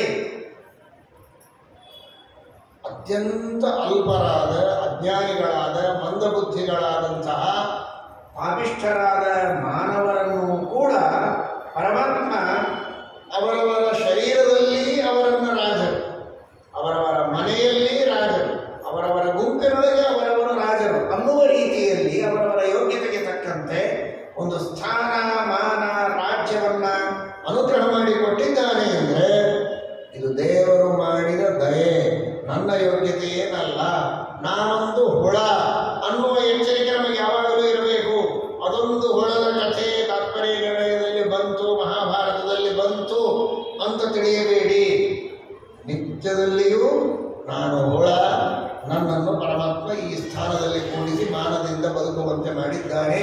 ನಿನ್ನ ಒಲವೆಯಿಂದ ನಿಖಿಲ ಜನರು ಬಂದು ಮನ್ನಿಸುವ ಮಹಾರಾಯ, ಎಲ್ಲ ಪುಣ್ಯಗಳಿಂದ ಈ ಪರಿ ಉಂಟೆ ಎನ್ನುವ ಅನುಸಂಧಾನ ನಮಗೆಲ್ಲ ಇರಬೇಕು. ಅದಕ್ಕಾಗಿ ಈ ಕಥೆಯನ್ನು ಇಲ್ಲಿ ತಿಳಿಸಿಕೊಟ್ಟಿದ್ದಾರೆ ಅಂತ ನಾವು ಅರ್ಥ ಮಾಡಿಕೊಳ್ಳಬೇಕು. ಈ ರೀತಿ ಆ ಪರಮಾತ್ಮನ ಅಚಿಂತ್ಯವಾದ ಶಕ್ತಿ, ಅದ್ಭುತವಾದಂತಹ ಶಕ್ತಿ, ನಿತ್ಯ ದಯೆ, ನಿತ್ಯ ಕಾರುಣ್ಯ ನಮ್ಮೆಲ್ಲರ ಮೇಲೂ ಆ ರೀತಿಯಾಗಿ ಪರಮಾತ್ಮ ಅನುಗ್ರಹ. ಪರಮಾತ್ಮ ಹೇಳಿದ, ಆಯ್ತು ನೋಡಿ, ಇಲ್ಲಿಂದ ಎಲ್ಲಿ ಹುಳ ಇದ್ದವನಿಗೆ ರಾಜನನ್ನಾಗಿ ಮಾಡಿದ, ಇನ್ನು ನಿನಗೆ ಮೋಕ್ಷ ಕೊಡ್ತೇನೆ ಅಂತ. ಉವಾಚ ತಂ ಭಗವಾನ್ ಮುಕ್ತಿಮಸ್ಮಿನ್ ತವ ಕ್ಷಣೇ ದಾತುಮಹಂ ಸಮರ್ಥಃ. ಆ ಭಗವಂತನ ನಿಸ್ಸೀಮ ಶಕ್ತಿಯನ್ನು ನೋಡಿ. ಎಲ್ಲರಿಗೂ ಮೋಕ್ಷ ಯಾವಾಗ ಆಗೋದು? ಬ್ರಹ್ಮದೇವರ ಜೊತೆಗೆ ಮೋಕ್ಷ. ಈಗಿನ ಬ್ರಹ್ಮದೇವರ 50 ವರ್ಷಗಳಾಗಿದೆ, 51ನೇ ದಿವಸ ನಡೆದಿದೆ. ಇನ್ನೂ 50 ವರ್ಷಗಳಾಗಬೇಕು, ಆಮೇಲೆ ಮೋಕ್ಷ ಆಗಬೇಕು. ಆದರೆ ದೇವರಂತಾನೆ ಅದು ನಾನೇ ಮಾಡಿದ ನಿಯಮ, ಆದರೆ ನನಗೆ ಸಾಮರ್ಥ್ಯ ಇದೆ, ಈ ಕ್ಷಣದೊಳಗೆ ಬೇಕು ಅಂದರೆ ನಾನು ಮೋಕ್ಷ ಕೊಡಬಹುದು. ಆದರೂ ಕೂಡ ತಥಾಪಿ ಸೀಮಾರ್ಥಮವಾಪ್ಯ ವಿಪ್ರತನಂ ವಿಮುಕ್ತೋ ಭವತ್ ಪ್ರಸಾದ. ಆದರೂ ನಾನೇ ಮಾಡಿದ ಒಂದು ನಿಯಮ ಇದೆ, ಸೀಮಾ ಇದೆ. ಸ್ವರೂಪದಲ್ಲಿ ಯಾರಿಗೆ ಯಾವ ದೇಹ ಇದೆ ಆ ದೇಹವನ್ನು ಪಡೆದುಕೊಂಡೇ ಚರಮ ಶರೀರದಲ್ಲಿ ಸಾಧನೆ ಮಾಡಿಕೊಂಡು ಅವರ ಮೋಕ್ಷ. ನೀನು ಸ್ವರೂಪದಲ್ಲಿ ಬ್ರಾಹ್ಮಣ, ಅತ್ಯಂತ ಲೋಭಿಯಾದದ್ದರಿಂದ ಈಗ ಕೀಟ ಆಗಿದ್ದಿ. ನಿನ್ನ ಸ್ವರೂಪ ದೇಹ ಬ್ರಾಹ್ಮಣ ದೇಹವಾದದ್ದರಿಂದ ನೀನು ಮತ್ತೆ ಬ್ರಾಹ್ಮಣನಾಗಿ ನಿನಗೆ ಯೋಗ್ಯವಾದ ಸಾಧನೆಗಳನ್ನೆಲ್ಲ ಮಾಡಿ ಆಮೇಲೆ ನೀನು ಮೋಕ್ಷವನ್ನು ಹೊಂದಬೇಕು. ಕ್ರಮವಾಗಿ ಸಾಧನೆಯನ್ನು ಮಾಡಿಕೊಂಡು ಬ್ರಹ್ಮದೇವರ ಜೊತೆಗೆ ಮೋಕ್ಷಕ್ಕೆ ಹೋಗಬೇಕು. ಜ್ಞಾನಂಚ ತಸ್ಮೈ ವಿಮಲಂ ದದೌಸ ಮಹೀಂಚ ಸರ್ವಾಂಬುಭುಜೆ ತದಂತೆ ತ್ಯಕ್ವಾ ತನಂ ವಿಪ್ರವರತ್ವಮೇತ್ಯ ಪದಂ ಹರೇಶ್ಚಾವಸುತತ್ವವೇದಿ. ಉತ್ತಮ ಜ್ಞಾನ ಪಡೆದುಕೊಂಡು ವೇದವ್ಯಾಸದೇವರಿಂದ ಉಪದೇಶ ಪಡೆದು ಸಮಗ್ರವಾದ ಭೂಮಿಯನ್ನು ಆಳಿ ಆಮೇಲೆ ಆ ಶರೀರವನ್ನು ಬಿಟ್ಟು ಉತ್ತಮವಾದ ಬ್ರಾಹ್ಮಣ ಶರೀರವನ್ನು ಪಡೆದುಕೊಂಡು ಆ ಶರೀರದಲ್ಲಿ ಮತ್ತೆ ಸಾಧನವನ್ನು ಮಾಡಿ ಮೋಕ್ಷವನ್ನು ಕ್ರಮವಾಗಿ ಹೊಂದಿದ್ದಾನೆ ಎಂಬುದಾಗಿ ತಿಳಿಸಿಕೊಡ್ತಾರೆ. ವೇದವ್ಯಾಸದೇವರಿಂದ ನಾವೆಲ್ಲ ಅಪೇಕ್ಷೆ ಪಡಬೇಕಾದದ್ದು ಇದೆ. ನಾವು ಕೂಡ ಆ ಒಳ್ಳೆಯ ಉದಾಹರಣೆಯನ್ನು ನೀನೇ ಮಾಡಿ ತೋರಿಸಿದ್ದಿ. ನಾವು ಕೂಡ ನಮ್ಮಲ್ಲಿ ಯೋಗ್ಯತೆ ಏನಿಲ್ಲ, ಅಪರಾಧಗಳು ಹೆಚ್ಚು, ಆದರೂ ಕೂಡ ನಮ್ಮನ್ನು ಕ್ಷಮಿಸಿ ಪಾಪಗಳನ್ನು ಪರಿಹಾರ ಮಾಡಿ ನಮ್ಮ ಯೋಗ್ಯತೆಗೆ ತಕ್ಕಷ್ಟು ಜ್ಞಾನವನ್ನು ನೀನು ರಚನೆ ಮಾಡಿದ ಬ್ರಹ್ಮಸೂತ್ರಾದಿಗಳ ಜ್ಞಾನವನ್ನು ಕೊಟ್ಟು ನಮ್ಮನ್ನು ಉದ್ಧಾರ ಮಾಡು ಎಂಬುದಾಗಿ ವೇದವ್ಯಾಸದೇವರಲ್ಲಿ ನಾವೆಲ್ಲ ಪ್ರಾರ್ಥನೆಯನ್ನು ಮಾಡಬೇಕು. ಏವಂ ಬಹೂನ್ ಸಂಸತಿ ಬಂಧತಃ ಸಹ ವ್ಯಮೋಚಯತ್ ವ್ಯಾಸತನುರ್ಜನಾರ್ದನಃ ಬಹೂನ್ಯ ಚಿಂತ್ಯಾನಿ ಚ ತಸ್ಯ ಕರ್ಮಾಣ್ಯಶೇಷ ದೇವೇಶ ಸರೋಹಿತಾನಿ. ಒಂದು ಉದಾಹರಣೆ ಕೊಟ್ಟಿದ್ದೇವಷ್ಟೇ, ಎಲ್ಲವನ್ನೂ ಉಲ್ಲೇಖ ಮಾಡಿಲ್ಲ ಅಂತ. ಹೀಗೆ ಎಷ್ಟೋ ಜನರನ್ನು ವೇದವ್ಯಾಸದೇವರು ಸಂಸಾರದ ಬಂಧನದಿಂದ ಆ ಅವತಾರದಲ್ಲಿ ವಚನ ಮಾಡಿದರು. ಎಷ್ಟೋ ಜನರನ್ನು ಅನ್ನೋದು ಆ ಅವತಾರದಲ್ಲಿ ಎಲ್ಲರಿಗೆ ವ್ಯಕ್ತವಾಗಿ ತೋರುವಂತೆ ಮಾಡಿದ ದೃಷ್ಟಿಯಲ್ಲಿ ಎಷ್ಟೋ ಜನರನ್ನೆಲ್ಲ ಜಗತ್ತಿನಲ್ಲಿದ್ದ ಸಜ್ಜನರನ್ನೆಲ್ಲ ಉದ್ಧಾರ ಮಾಡಬೇಕಾದದ್ದು ಒಬ್ಬನೇ ಭಗವಂತ. ಸರ್ವರನ್ನೂ ಅವನೇ ಉದ್ಧಾರ ಮಾಡ. ವಿಶೇಷವಾಗಿ ವ್ಯಾಸಾವತಾರದಲ್ಲಿ ಅನೇಕ ಸಜ್ಜನರನ್ನು ಎಲ್ಲರಿಗೆ ಕಾಣುವಂತೆ ಉಪದೇಶ ಮಾಡಿ ಜ್ಞಾನ ಕೊಟ್ಟು ಪರಮಾತ್ಮ ಉದ್ಧಾರ ಮಾಡಿದ್ದಾನೆ ಎಂಬುದಾಗಿ ತಿಳಿಸಿಕೊಂಡಿದ್ದಾರೆ. ಇದಾದ ಮೇಲೆ ಪರಮಾತ್ಮ ನಿರ್ದೋಷ, ಯಾವ ಪರಮಾತ್ಮನ ಉಪದೇಶವನ್ನು ಪಡೆದ ಮೇಲೆ ಕಾಮಕ್ರೋಧಾದಿ ದೋಷಗಳು ದೂರ ಹೋಗ್ತವೆ. ಅಂತಹ ಭಗವಂತನಿಗೆ ಕಾಮಕ್ರೋಧಾದಿ ದೋಷಗಳು ಸರ್ವಥಾ ಇಲ್ಲ, ನಿರ್ದೋಷನಾದ ಪರಮಾತ್ಮ. ಆದರೂ ಅಯೋಗ್ಯ ಜನರಿಗೆ, ಅಸುರರಿಗೆ ಮೋಹನ ಮಾಡುವುದಕ್ಕೆ ಪರಮಾತ್ಮ ಕಾಮಾದಿ ದೋಷಗಳನ್ನು ತೋರಿಸ್ತಾನೆ, ಕೆಲವೊಮ್ಮೆ ನಾಟಕ ಮಾಡ್ತಾನೆ. ರುದ್ರದೇವರು ಪರಮಾತ್ಮನನ್ನು ಕುರಿತು ತಪಸ್ಸು ಮಾಡಿದ್ದಾರೆ. ಆ ಪರಮಾತ್ಮನಿಗೆ ತಾವು ಮಕ್ಕಳಾಗಿ ಅವತಾರ ಮಾಡಬೇಕು. ಭಗವಂತ ವಿಪರೀತವಾಗಿ ತಾನೇ ಮಕ್ಕಳನ್ನು ಪಡೆಯುವುದಕ್ಕೋಸ್ಕರ ತಪಸ್ಸು ಮಾಡಿದವರಂತೆ ನಾಟಕ ಮಾಡ್ತಾನೆ. ನಿಜವಾಗಿ ತಪಸ್ಸು ಮಾಡಿದ್ದು ರುದ್ರದೇವರು. ವೇದವ್ಯಾಸದೇವರ ಪುತ್ರನಾಗಿ ನಾನು ಅವತಾರ ಮಾಡಬೇಕು ಅಂತ ತಪಶ್ಚರ್ಯವನ್ನು ಮಾಡ್ತಾರೆ. ಅಥಸ್ಯ ಪುತ್ರತ್ವ ಭವಾಪ್ತು ವಿಚ್ಛನ್ ಚಚಾರ ರುದ್ರಸ್ಸು ತಪಸ್ತದೀಯಂ. ಮೇಲ್ನೋಟಕ್ಕೆ ಒಳ್ಳೆ ಸುಲಭವಾಗಿ ಅರ್ಥ ಆದಾಗಿರುತ್ತದೆ, ಆದರೆ ಸಮಸ್ಯೆಗಳಿರ್ತದೆ. ಅಥಸ್ಯ ಪುತ್ರತ್ವ ಭವಾಪ್ತು ಇಚ್ಛನ್, ಪುತ್ರತ್ವವನ್ನು ಹೊಂದುವುದಕ್ಕೆ ಇಚ್ಛೆ ಪಡಬೇಕು. ಇಚ್ಛನ್ ಸಾಕು. ಅಥಸ್ಯ ಪುತ್ರತ್ವ ಇಚ್ಛನ್, ಇವರ ಪುತ್ರತ್ವವನ್ನು ಅಪೇಕ್ಷೆ ಪಟ್ಟು ತಪಸ್ಸು ಮಾಡಿರುವುದು ಸಾಕಲ್ವೋ. ಪುತ್ರತ್ವ ಅವಾಪ್ತು ಇಚ್ಛನ್ ಯಾಕೆ? ಅದಕ್ಕೆ ಮಹಾನುಭಾವರಾದ ಸತ್ಯಾಭಿನವ ತೀರ್ಥ ಶ್ರೀಪಾದಂಗಳವರು ವ್ಯಾಖ್ಯಾನವನ್ನು ಮಾಡ್ತಾರೆ. ಜ್ಞಾನಾಧಿಕಮವಾಪ್ತು ಪುತ್ರತ್ವ ಇಚ್ಛನ್, ಏನೋ ಒಂದನ್ನು ಪಡೆಯಬೇಕಾಗಿದೆ, ಅದನ್ನು ಹೇಳಬೇಕಾಗಿಲ್ಲ. ಒಬ್ಬ ದೊಡ್ಡ ಶ್ರೀಮಂತನ ಹತ್ರ ಹೋಗುವಾಗ ಸ್ವಲ್ಪ ಬೇಕಾಗಿದಪ್ಪ ಹೊಂಟೇನೆ ಅಂದರೆ ಏನು ಬೇಕಾಗಿದೆ? ನೀರು ಬೇಕಾಗಿದೆ ಅಂದ್ಕೊಂಡಿರ್ತಾನೆ. ಶ್ರೀಮಂತನ ಹತ್ರ ಹೋಗುವಾಗ ಏನೋ ಬೇಕಾಗಿದೆ ಹೊಂಟಿದ್ದೇನೆ ಅಂದರೆ ಹಣ ಬೇಕಾಗಿದೆ, ಅದಕ್ಕೋಸ್ಕರ ಹೊಂಟಿದ್ದೇನೆ ಅಂತ ಅರ್ಥ. ಹಾಗೆ ಜ್ಞಾನಪ್ರದನಾದ ವೇದವ್ಯಾಸದೇವರ ಹತ್ರ ಪಡೆದುಕೊಳ್ಳುವುದಕ್ಕೋಸ್ಕರ ಬಂದಿದ್ದಾರೆ ಅಂದರೆ ಏನು ಪಡೆದುಕೊಳ್ಳೋದಕ್ಕೆ ಬರ್ತಾರೆ? ಜ್ಞಾನಾದಿಗಳನ್ನು ಪಡೆದುಕೊಳ್ಳೋದಕ್ಕೆ ಅಂತ ಅರ್ಥ ಅಂತ ಸತ್ಯಾಗ್ರಹ. ಅಥಸ್ಯ ಪುತ್ರತ್ವಂ ಜ್ಞಾನಾದಿಕಮವಾಪ್ತು ಇಚ್ಛನ್, ಜ್ಞಾನಾದಿಗಳನ್ನು ಇವರಿಂದ ಪಡೆದುಕೊಳ್ಳಬೇಕು. ಅದಕ್ಕೆ ಮಗನ ಜೊತೆಗೆ ಪಾಠ, ಹಳೆಯ ಜೊತೆಗೆ ಊಟ ಅಂತ ಹೇಳ್ತಿರ್ತಾರೆ. ಮಗನ ಜೊತೆಗೆ ಪಾಠ ಕೇಳಿದರೆ ಮಗನಿಗೆ ಎಷ್ಟು ಪ್ರೀತಿಯಿಂದ ಹೇಳ್ತಾರೋ ಅಷ್ಟೇ ಪ್ರೀತಿಯಿಂದ ಕೇಳಬಹುದು ಅನ್ನೋದಕ್ಕೋಸ್ಕರ ಮಗನ ಜೊತೆಗೆ ಪಾಠ ಕೇಳೋದು ಒಳ್ಳೆಯದು. ಹಳೆಯಂದ್ರ ಜೊತೆಗೆ ಊಟಕ್ಕೆ ಕೂತು ಬಿಟ್ಟರೆ ಚೆನ್ನಾಗಿ ಅವರಿಗೆ ಊಟಕ್ಕೆ ಹಾಕುವಾಗ ಎಲ್ಲರಿಗೂ ಚೆನ್ನಾಗಿ ಊಟ ಆಗ್ತದೆ ಅಂತ ಹಳೆಯಂದ್ರ ಜೊತೆಗೆ ಊಟಕ್ಕೆ ಕೊಡ್ಲಿಕ್ಕೆ ಪ್ರಯತ್ನ ಮಾಡ್ತಿರ್ತಾರೆ ಕೆಲವರು. ಹಾಗೆ ಅಂದರೆ ಯಾಕೆ ಶುಕಾಚಾರ್ಯರ ಮಕ್ಕಳಾದರೂ ಇವರು ಮಗನ ಜೊತೆಗೆ ಕೂಡ್ಲಿಕ್ಕಲ್ಲ, ತಾವೇ ಮಗ ಆಗಿಬಿಟ್ಟು ವೇದವ್ಯಾಸದೇವರನ್ನು ಕುರಿತು ತಪಸ್ಸು ಮಾಡಿ ತಾವೇ ಮಗನಾಗಿ ಅವತಾರ ಮಾಡಿ ವೇದವ್ಯಾಸದೇವರಿಂದ ಜ್ಞಾನೋಪದೇಶವನ್ನು ಪಡೆದಿದ್ದಾರೆ. ಪರಮಾತ್ಮನಿಗೆ ನಾ ಎಲ್ಲ ಅಭಿಮಾನಾದಿಗಳಿಲ್ಲ, ಯೋಗ್ಯತಾ ಗುಣಗಳನ್ನು ನೋಡಿ ಅನುಗ್ರಹ ಮಾಡುವವನು. ಆ ಯೋಗ್ಯತಾ ಗುಣಕ್ಕೆ ಅನುಗುಣವಾಗಿಯೇ ಮಗನಾಗಿ ಅವತಾರ ಮಾಡುವ ಭಾಗ್ಯ ಅವರಿಗಿತ್ತು ಅನ್ನೋದಕ್ಕೆ ಆ ರೀತಿ ತಪಸ್ಸನ್ನು ದೇವರು ಅವರಿಂದ ಮಾಡಿಸಿ ಅನುಗ್ರಹವನ್ನು ಮಾಡಿದ್ದಾರೆ ಅಂತ ಅರ್ಥ ಮಾಡಿಕೊಳ್ಳಬೇಕು.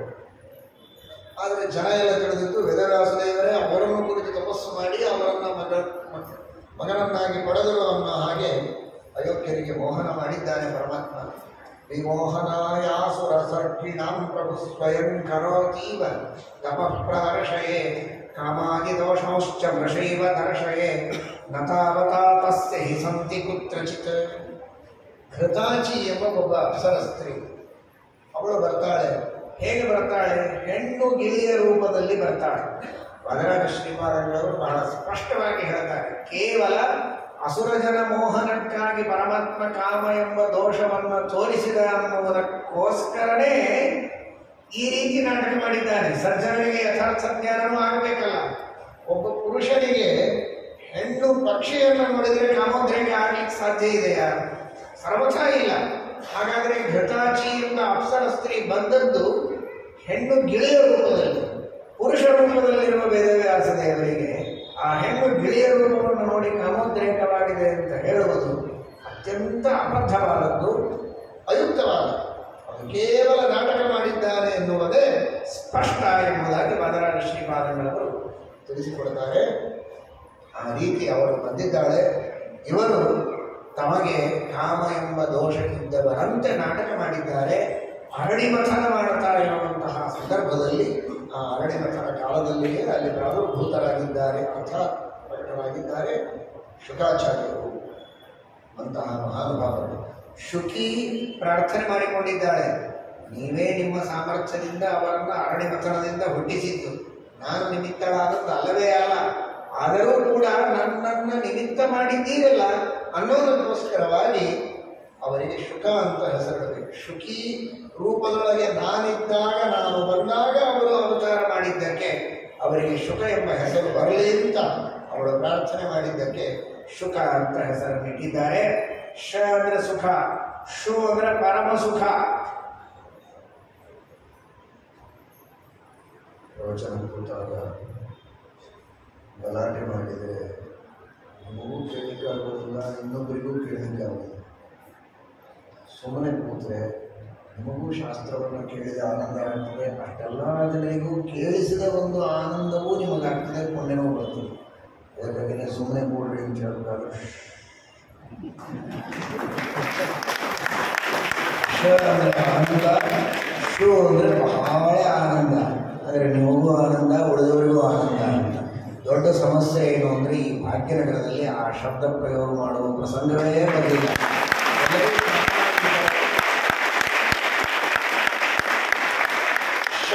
ಸುಖ ತೃತೀಯ ಅತಿಶಯ, ಶು ಅಂದರೆ ಪರಮ ಸುಖ. ಪರಮ ಸುಖ ಸ್ವರೂಪನಾದವನು ಯಾರು ಅಂದರೆ ಪರಮಾತ್ಮ. ಮೊನ್ನೆ ಕೇಳಿದ್ದೀರಿ, ಸುಖತ್ವತ್ತು ಶಶಿ, ಗೀತಾ ತಾತ್ಪರ್ಯ. ಪರಮ ಸುಖ ಸ್ವರೂಪನಾದವನು ಪರಮಾತ್ಮ. ಅಂತಹ ಪರಮಾತ್ಮನ ವಿಷಯದಲ್ಲಿಯೇ ಕ ಆನಂದ ಯಾರಿಗಿದೆ, ಅಂತಹ ಭಗವದ್ ವಿಷಯಕವಾದ ಕ ಅಂದರೆ ಶಬ್ದ, ಕೈ ಶಬ್ದೆ, ಶಬ್ದಗಳನ್ನು ಯಾರು ಪ್ರಯೋಗ ಮಾಡ್ತಾರೆ, ಭಾಗವತಾದಿಗಳ ಪ್ರವಚನವನ್ನು ಯಾರು ಮಾಡ್ತಾರೋ ಅವರು ಶುಕಾಚಾರ್ಯರು. ಶು ಪರಮಸುಖನಾದ ಭಗವಂತನ ಮಹಿಮೆಯನ್ನು ಕೊಂಡಾಡುವ, ಕ ಭಾಗವತಾದಿ ಶಬ್ದಗಳನ್ನು ಉಪದೇಶ ಮಾಡಿದವರು ಪರೀಕ್ಷನ್ ಮಹಾರಾಜರೇ ಮೊದಲಾದವರಿಗೆ. ಆದ್ದರಿಂದ ಅವರು ಶುಕರು. ಶ್ರೀಮಠೀಕಾಗ್ರಪಾದರಿಗೆ, ಇಂದ್ರದೇವರಿಗೆ ರುದ್ರದೇವರು ಗುರುಗಳು. ಅದಕ್ಕಾಗಿಯೇ ಸ್ವಯಮೇ ವಾಕ್ಯದ ಜಗತ್ ದ್ರಾಕ್ಷಾದ್ಯಮಿತ ಶಕ್ತಿಮಾನ್ ಅತ್ಯಚ್ಯುತೋ ಗುರುದ್ವಾರ ಪ್ರಸಾದಕರಹಂತಿ.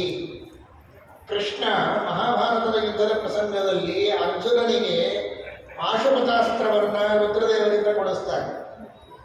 ರುದ್ರದೇವರನ್ನು ಕುರಿತು ತಪಸ್ಸು ಮಾಡ್ತಾನೆ ಇಂದ್ರ ಅರ್ಜುನ. ರುದ್ರದೇವರು ಅವನಿಗೆ ಪಾಶುಪತಾಸ್ತ್ರವನ್ನು ಕೊಡ್ತಾರೆ. ಮತ್ತೊಮ್ಮೆ ಯುದ್ಧದ ಕಾಲದಲ್ಲಿ ಸ್ವಪ್ನದೊಳಗೆ ರುದ್ರದೇವರ ಹತ್ರ ಕೃಷ್ಣನೇ ಕರೆದುಕೊಂಡು ಹೋಗಿ ಇನ್ನೊಮ್ಮೆ ಪಾಶುಪತಾಸ್ತ್ರವನ್ನು ಉಪದೇಶ ಮಾಡಿಸ್ತಾನೆ. ನಾನೇ ಉಪದೇಶ ಮಾಡಬಹುದಾಗಿತ್ತಲ್ಲ, ದೇವರ ಸಂಕಲ್ಪ ಅದು. ಅವರವರ ಗುರುಗಳಿಂದಲೇ ಅವರನ್ನು ಉದ್ಧಾರ ಮಾಡಿಸಬೇಕು. ಅದಕ್ಕಾಗಿ ಪರಮಾತ್ಮ ಆ ರುದ್ರದೇವರ ದ್ವಾರ ಅರ್ಜುನನಿಗೆ ಅನುಗ್ರಹವನ್ನು ಮಾಡಿಸಿದ್ದಾನೆ. ಹಾಗಾಗಿ ಶ್ರೀಮಠೀಕಾಕೃತ್ಪಾದರು ಕೂಡ ಸರ್ವೋತ್ತಮನಾದ, ಅಲ್ಲಿ ಕೃಷ್ಣ ಯಾದವ ಕೃಷ್ಣ, ಇಲ್ಲಿ ಕೃಷ್ಣ. ಇವರಿಗೆ ಶಾಸ್ತ್ರಗಳನ್ನು ರಚನೆ ಮಾಡುವ ಟೀಕಾಕೃತ್ಪಾದರಿಗೆ ಮೂಲ ಅದು ಸರ್ವಮೂಲ, ಅದಕ್ಕೆ ಮೂಲ ವೇದವ್ಯಾಸ ದೇವರು ರಚನೆ ಮಾಡಿದ್ದು. ಹಾಗಾಗಿ ಆ ವೇದವ್ಯಾಸ ದೇವರ ಅನುಗ್ರಹ ಆಗಬೇಕಾದ್ರೆ ಶುಕಾಚಾರ್ಯರ ದ್ವಾರಾನೇ ನನಗೆ ಅನುಗ್ರಹ ಆಗಬೇಕು ಅನ್ನುವ ಅನುಸಂಧಾನ. ಯಾಕೆ ಹಿಂದಿನ ಅವತಾರದ ನೆನಪಿದೆ. ರುದ್ರದೇವರ ದ್ವಾರಾನೇ ಯಾದವ ಕೃಷ್ಣ ಅನುಗ್ರಹ ಮಾಡಿದರೆ, ಈಗ ವಾಸಿಷ್ಠ ಕೃಷ್ಣ ನನಗೆ ಅನುಗ್ರಹ ಮಾಡೋದಾದರೆ ಶುಕಾಚಾರ್ಯರ ದ್ವಾರಾನೇ ಮಾಡುತ್ತಾನೆ, ಹಾಗೆ ಮಾಡೋದಿಲ್ಲ ಅಂತ. ತಾವು ರಚನೆ ಮಾಡಿದಂತಹ ಗ್ರಂಥವನ್ನು ಸಮರ್ಪಣೆ ಮಾಡಬೇಕಾದ್ರೆ ಹಾಗೆ ಮಾಡಿದ್ದಾರೆ. ಹೇಗೆ ಮಾಡಿದ್ದಾರೆ ಪ್ರಾರಂಭ ನೋಡಿ. ಶುದ್ಧಾನಂದೋರು ಸಂವಿದ್ಯುತಿ ಬಲ ಬಹುಲ ಉದಾರ್ಯ ವೀರ್ಯಾದಿದೇಹಂ ಕೊನೆಗೆ ಭೂಯಾತ್ ಸತ್ಕುಮುದಾನಂದ ಗಾತ್ರಿ ತತ್ವ ಪ್ರಕಾಶಿಕಾ ಶುಕಾ ಶುಕಾ. ಶುಕಾಚಾರ್ಯರ ದ್ವಾರ ವೇದವ್ಯಾಸದೇವರಿಗೆ ಸಮರ್ಪಣೆ ಮಾಡ್ತಾರೆ. ಅವರಂದ್ರೆ ವೇದವ್ಯಾಸದೇವರು. ಪುರಾಣ ಋಷಿ ವ್ಯಾಸ ಶಾಖಾ ಸಹಸ್ರಕೃತ ಶುಕ ಶುಕ ಶುಕಾಂತರ್ಗತರಾದ ಭಾರತೀಯರ ಮುಖ್ಯ ಪ್ರಾಣಾಂತರ್ಗತ ಅಂದರೆ ವೇದವ್ಯಾಸದೇವರು ಶುಕ ಅಂತ ವೇದವ್ಯಾಸದೇವರನ್ನ ಸಂಬೋಧನೆ ಮಾಡಿ ತಮ್ಮ ತತ್ವಪ್ರಕಾಶಿಕೆಯನ್ನು ಸಮರ್ಪಣೆ ಮಾಡಿದ್ದಾರೆ ಟೀಕಾಕೃತ್ತಾದರು. ಯಾಕೆ ಅಂದರೆ ಗುರುದ್ವಾರ ಪ್ರಸಾದಕದ ಹಂತಿ. ಆ ರೀತಿ ಶುಕಾಚಾರ್ಯರು ಎಲ್ಲರಿಗೆ ಜ್ಞಾನೋಪದೇಶವನ್ನು ಮಾಡುವಂತಹ ಮಹಾನುಭಾವರು. ಇಂದ್ರಾದಿಗಳಿಗೆ ಜ್ಞಾನಂ ದದೌ ಭಗವಾನ್ ಸರ್ವವೇದಾನ್ ಸಭಾರತಂ ಭಾಗವತಂ ಪುರಾಣಂ. ಮಹಾಭಾರತ ಸಾಮಾನ್ಯ ಎಲ್ಲರಿಗೂ ಪ್ರಸಿದ್ಧಿ ಏನು? ಶುಕಾಚಾರ್ಯರು ಅಂದರೆ ಭಾಗವತವನ್ನು ಉಪದೇಶ ಮಾಡಿದವರು. ಭಾಗವತ ಉಪದೇಶ ಮಾಡಿದವರು ಸರಿ, ಮಹಾಭಾರತವನ್ನು ಉಪದೇಶ ಮಾಡಿದರು. ಅದೇನು ಅಂತ ಮುಂದೆ ಬರುತ್ತೆ. ಮಹಾಭಾರತ ಭಾಗವತಾದಿಗಳನ್ನು ಉಪದೇಶ ಮಾಡಿದ್ದಾರೆ ಅಂತ ಹೇಳ್ತಾರೆ. ನೋಡಿ, ಇವತ್ತು ನಾಗ ಚತುರ್ಥಿ, ಹೀಗಾಗಿ ಆ ಶೇಷದೇವರ ಬಗ್ಗೆ ಇಷ್ಟೊತ್ತು ಸಾಕಷ್ಟು ಮಹಿಮೆಯನ್ನು ನೀವೆಲ್ಲ ಕೇಳಿದ್ದೀರಿ.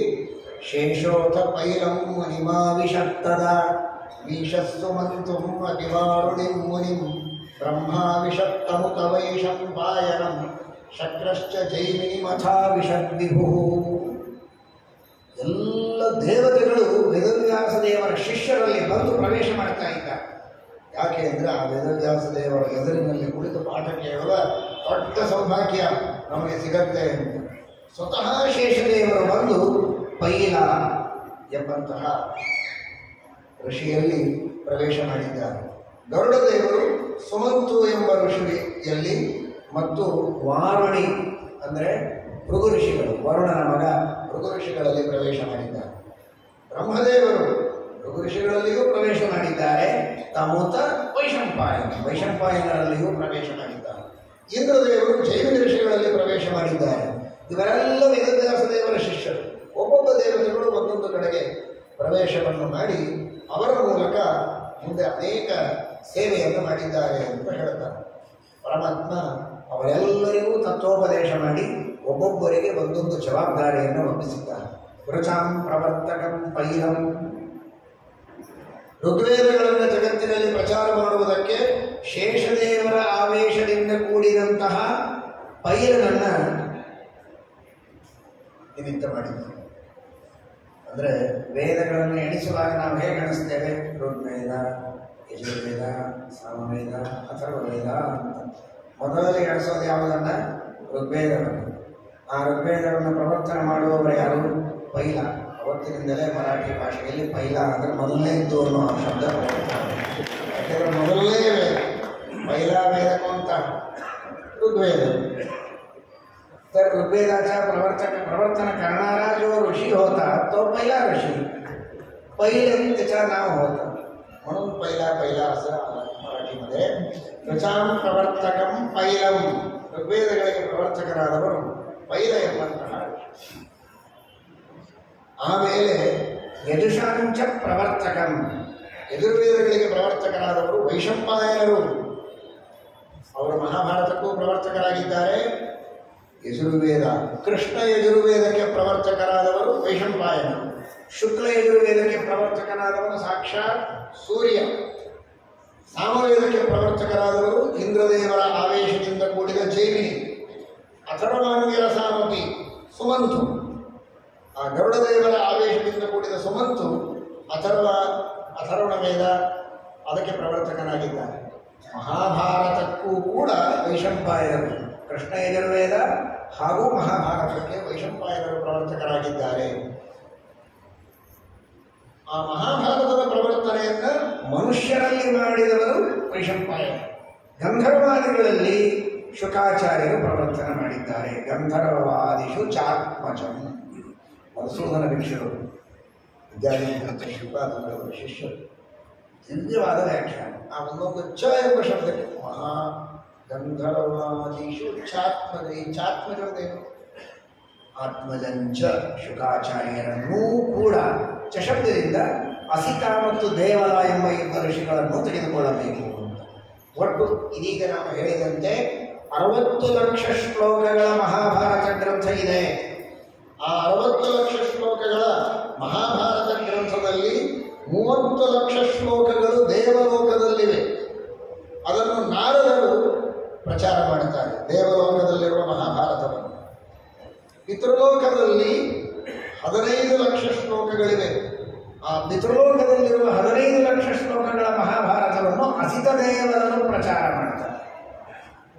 ಆಮೇಲೆ ಗಂಧರ್ವಾದಿಗಳ ಲೋಕದಲ್ಲಿ ಗಂಧರ್ವರು, ಯಕ್ಷರು, ರಾಕ್ಷಸರು ಇವರಿಗೆ ಶುಕಾಚಾರ್ಯರು 14 ಲಕ್ಷ ಶ್ಲೋಕಗಳ ಉಪದೇಶವನ್ನು ಮಾಡ್ತಾರೆ. 30 ದೇವಲೋಕದಲ್ಲಿ ನಾರದರು, 15 ಪಿತೃಲೋಕದಲ್ಲಿ ಅಸಿತ ದೇವರರು, 14 ಶುಕಾಚಾರ್ಯರು ಗಂಧರ್ವರು, ಯಕ್ಷರು, ರಾಕ್ಷಸರಿಗೆ. ರಾಕ್ಷಸರು ಅಂದರೆ ದುಷ್ಟ ರಾಕ್ಷಸರಲ್ಲ, ಅದನ್ನು ಬರೀತಾರೆ. ನಿವೃತ್ತಿ ಮೊದಲಾದ ರಾಕ್ಷಸರು ಹೀಗೆಲ್ಲ ಬರೀತಾರೆ. ಅವರಿಗೆ ಶುಕಾಚಾರ್ಯರು ಉಪದೇಶ ಮಾಡ್ತಾರೆ. ಆಮೇಲೆ ಮನುಷ್ಯ ಲೋಕದಲ್ಲಿ 1 ಲಕ್ಷ ಶ್ಲೋಕಗಳಿವೆ. ವೈಶಂಪಾಯನರು ನಮಗೆಲ್ಲ ಉಪದೇಶವನ್ನು ಮಾಡಿದ್ದಾರೆ, ಅರ್ಥಾತ್ ಪ್ರವರ್ತನ ಮಾಡಿದ್ದಾರೆ. ನೇರವಾಗಿ ಅಂತ ಅರ್ಥ ಅಲ್ಲ, ಆ ಮನುಷ್ಯ ಲೋಕದಲ್ಲಿ ಪ್ರವರ್ತನ ಮಾಡಿ. ಹೀಗೆ 60 ಲಕ್ಷ ಶ್ಲೋಕಗಳ ಮಹಾಭಾರತವನ್ನು ಅವರವರಿಗೆ ಉಪದೇಶ ಮಾಡುವುದಕ್ಕೆ ಹಂಚಿದ್ದಾರೆ ಪರಮಾತ್ಮ ಎಂಬುದಾಗಿ ತಿಳಿಸಿಕೊಟ್ಟಿದ್ದಾರೆ. ಇಂತಹ ಜ್ಞಾನೋಪದೇಶವನ್ನು ಮಾಡಿ ಪರಮೋಪಕಾರವನ್ನು ಮಾಡಿದಂತಹ ವೇದವ್ಯಾಸ ದೇವರಿಗೆ ಅನಂತ ನಮನಗಳನ್ನು ನಾವು ಸಲ್ಲಿಸಿ ಶುದ್ಧವಾದಂತಹ ಜ್ಞಾನಕ್ಕಾಗಿ ಪರಮಾತ್ಮನಿಗೆ ಪ್ರಾರ್ಥನೆಯನ್ನು ಮಾಡಬೇಕು. ಅರ್ಚಿತಃ ಸಂಸ್ಮೃತೋಧ್ಯಾತಃ ಕೀರ್ತಿತಃ ಕಥಿತಶ್ರುತಃ ಯೋದಲಾತ್ಯಮೃತತ್ವಂ ಹಿ ಸಮಾಂ ರಕ್ಷತು ಕೇಶವ. ಆ ಭಗವಂತನ ಕಾರುಣ್ಯಂ ಎಲಾಂಟಿದೆ అంటే ಯೋದಲಾತಿ ಅಮೃತತ್ವಂ. ఈ సమగ్ర దుఃఖమయమైనటువంటి ఈ సంసారంతో మమ్మల్ని ఉద్ధరించి ముక్తిని అనుగ్రహిస్తాడు ఆ భగవంతుడు. ముక్తిని పొందడానికి ఎటువంటి సాధనం చేయవలెను అంటే అర్చిత, సంస్మృత, ఖ్యాత, కీర్తిత, కథిత, శ్రుత. ఆ భగవంతుని శ్రవణం మొదటిగా చేయవాలి. శ్రవణంతో ఆ భగవంతుని మహిమ ఏమి అనేది తెలుస్తుంది. మన యోగ్యతానుసారంగా శ్రవణం చేసిన తర్వాత కీర్తిత, మన మిత్రులకు, బంధువులకు, శిష్యులకు యథాశక్తి ఉపదేశం చేయాలి. శ్రవణం కీర్తనం విష్ణు. శ్రవణం మొదటిగా, తర్వాత కీర్తనం. ఒక మనిషికి ఒక భగవత్తత్వాన్ని ఉపదేశిస్తే మహాపుణ్యం వస్తుంది. మహాపుణ్యం. అహింస, సత్యము, అస్తేయము, బ్రహ్మచర్యము, అపరిగ్రహము, తపస్సు,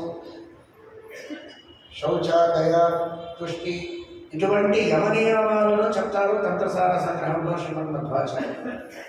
వాటితో క్రమంగా మనకు పుణ్యం వస్తుంది.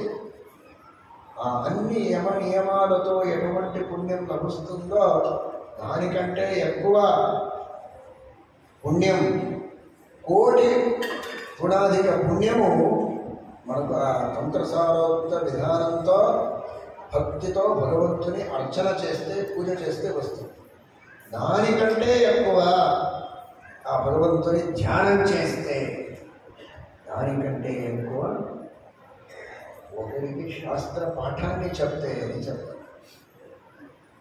ఇంత శ్రేష్టమైనటువంటి పుణ్యము ఆ శాస్త్ర వ్యాఖ్యానానికి, ఉపదేశానికి ఉంది. అందుచేత కీర్తిత, యథాశక్తి బుద్ధ్యనుసారంగా, మన యోగ్యతానుసారంగా మన శిష్యులకు, మిత్రులకు ఉపదేశం చేయవలెను. కీర్తిత, కథిత, శ్రుత, సంస్మృత. తామ్రపర్ణి ఆచార్యులు వ్యాఖ్యానం చేస్తూ అంటారు, సంస్మృత అంటే కేవలం భగవంతుని రూపాన్ని స్మరించేది కాదు. సంస్మృత శాస్త్రీయ యుక్త్యా అనుసంహిత. శాస్త్రంలో చెప్పిన యుక్తులు, అటువంటి యుక్తులతో ఆ భగవంతుని తత్వాన్ని దృఢీకరణం చేసుకోవాలి. అది సంస్మరణం. కేవలం స్మరణం కాదు, సంస్మరణము అంటే యుక్తులతో ఆ భగవంతుని తత్వాన్ని మంచిగా దృఢీకరణం చేసుకొని తరువాత ఆ భగవంతుని ధ్యానం చేయాలి. ధ్యానం చేస్తే ఆ పరమాత్ముడు ప్రత్యక్షుడై, ప్రసన్నుడై మమ్మల్ని ఉద్ధరిస్తాడు. యోగద త్యమృతత్వం హి సమానం రక్షతు కేశవ. అటువంటి భగవంతుడు మమ్మల్ని రక్షించుగాక, ఉద్ధరించుగాక అని ప్రార్థన చేస్తారు శ్రీమన్నాచార్యుల వారు.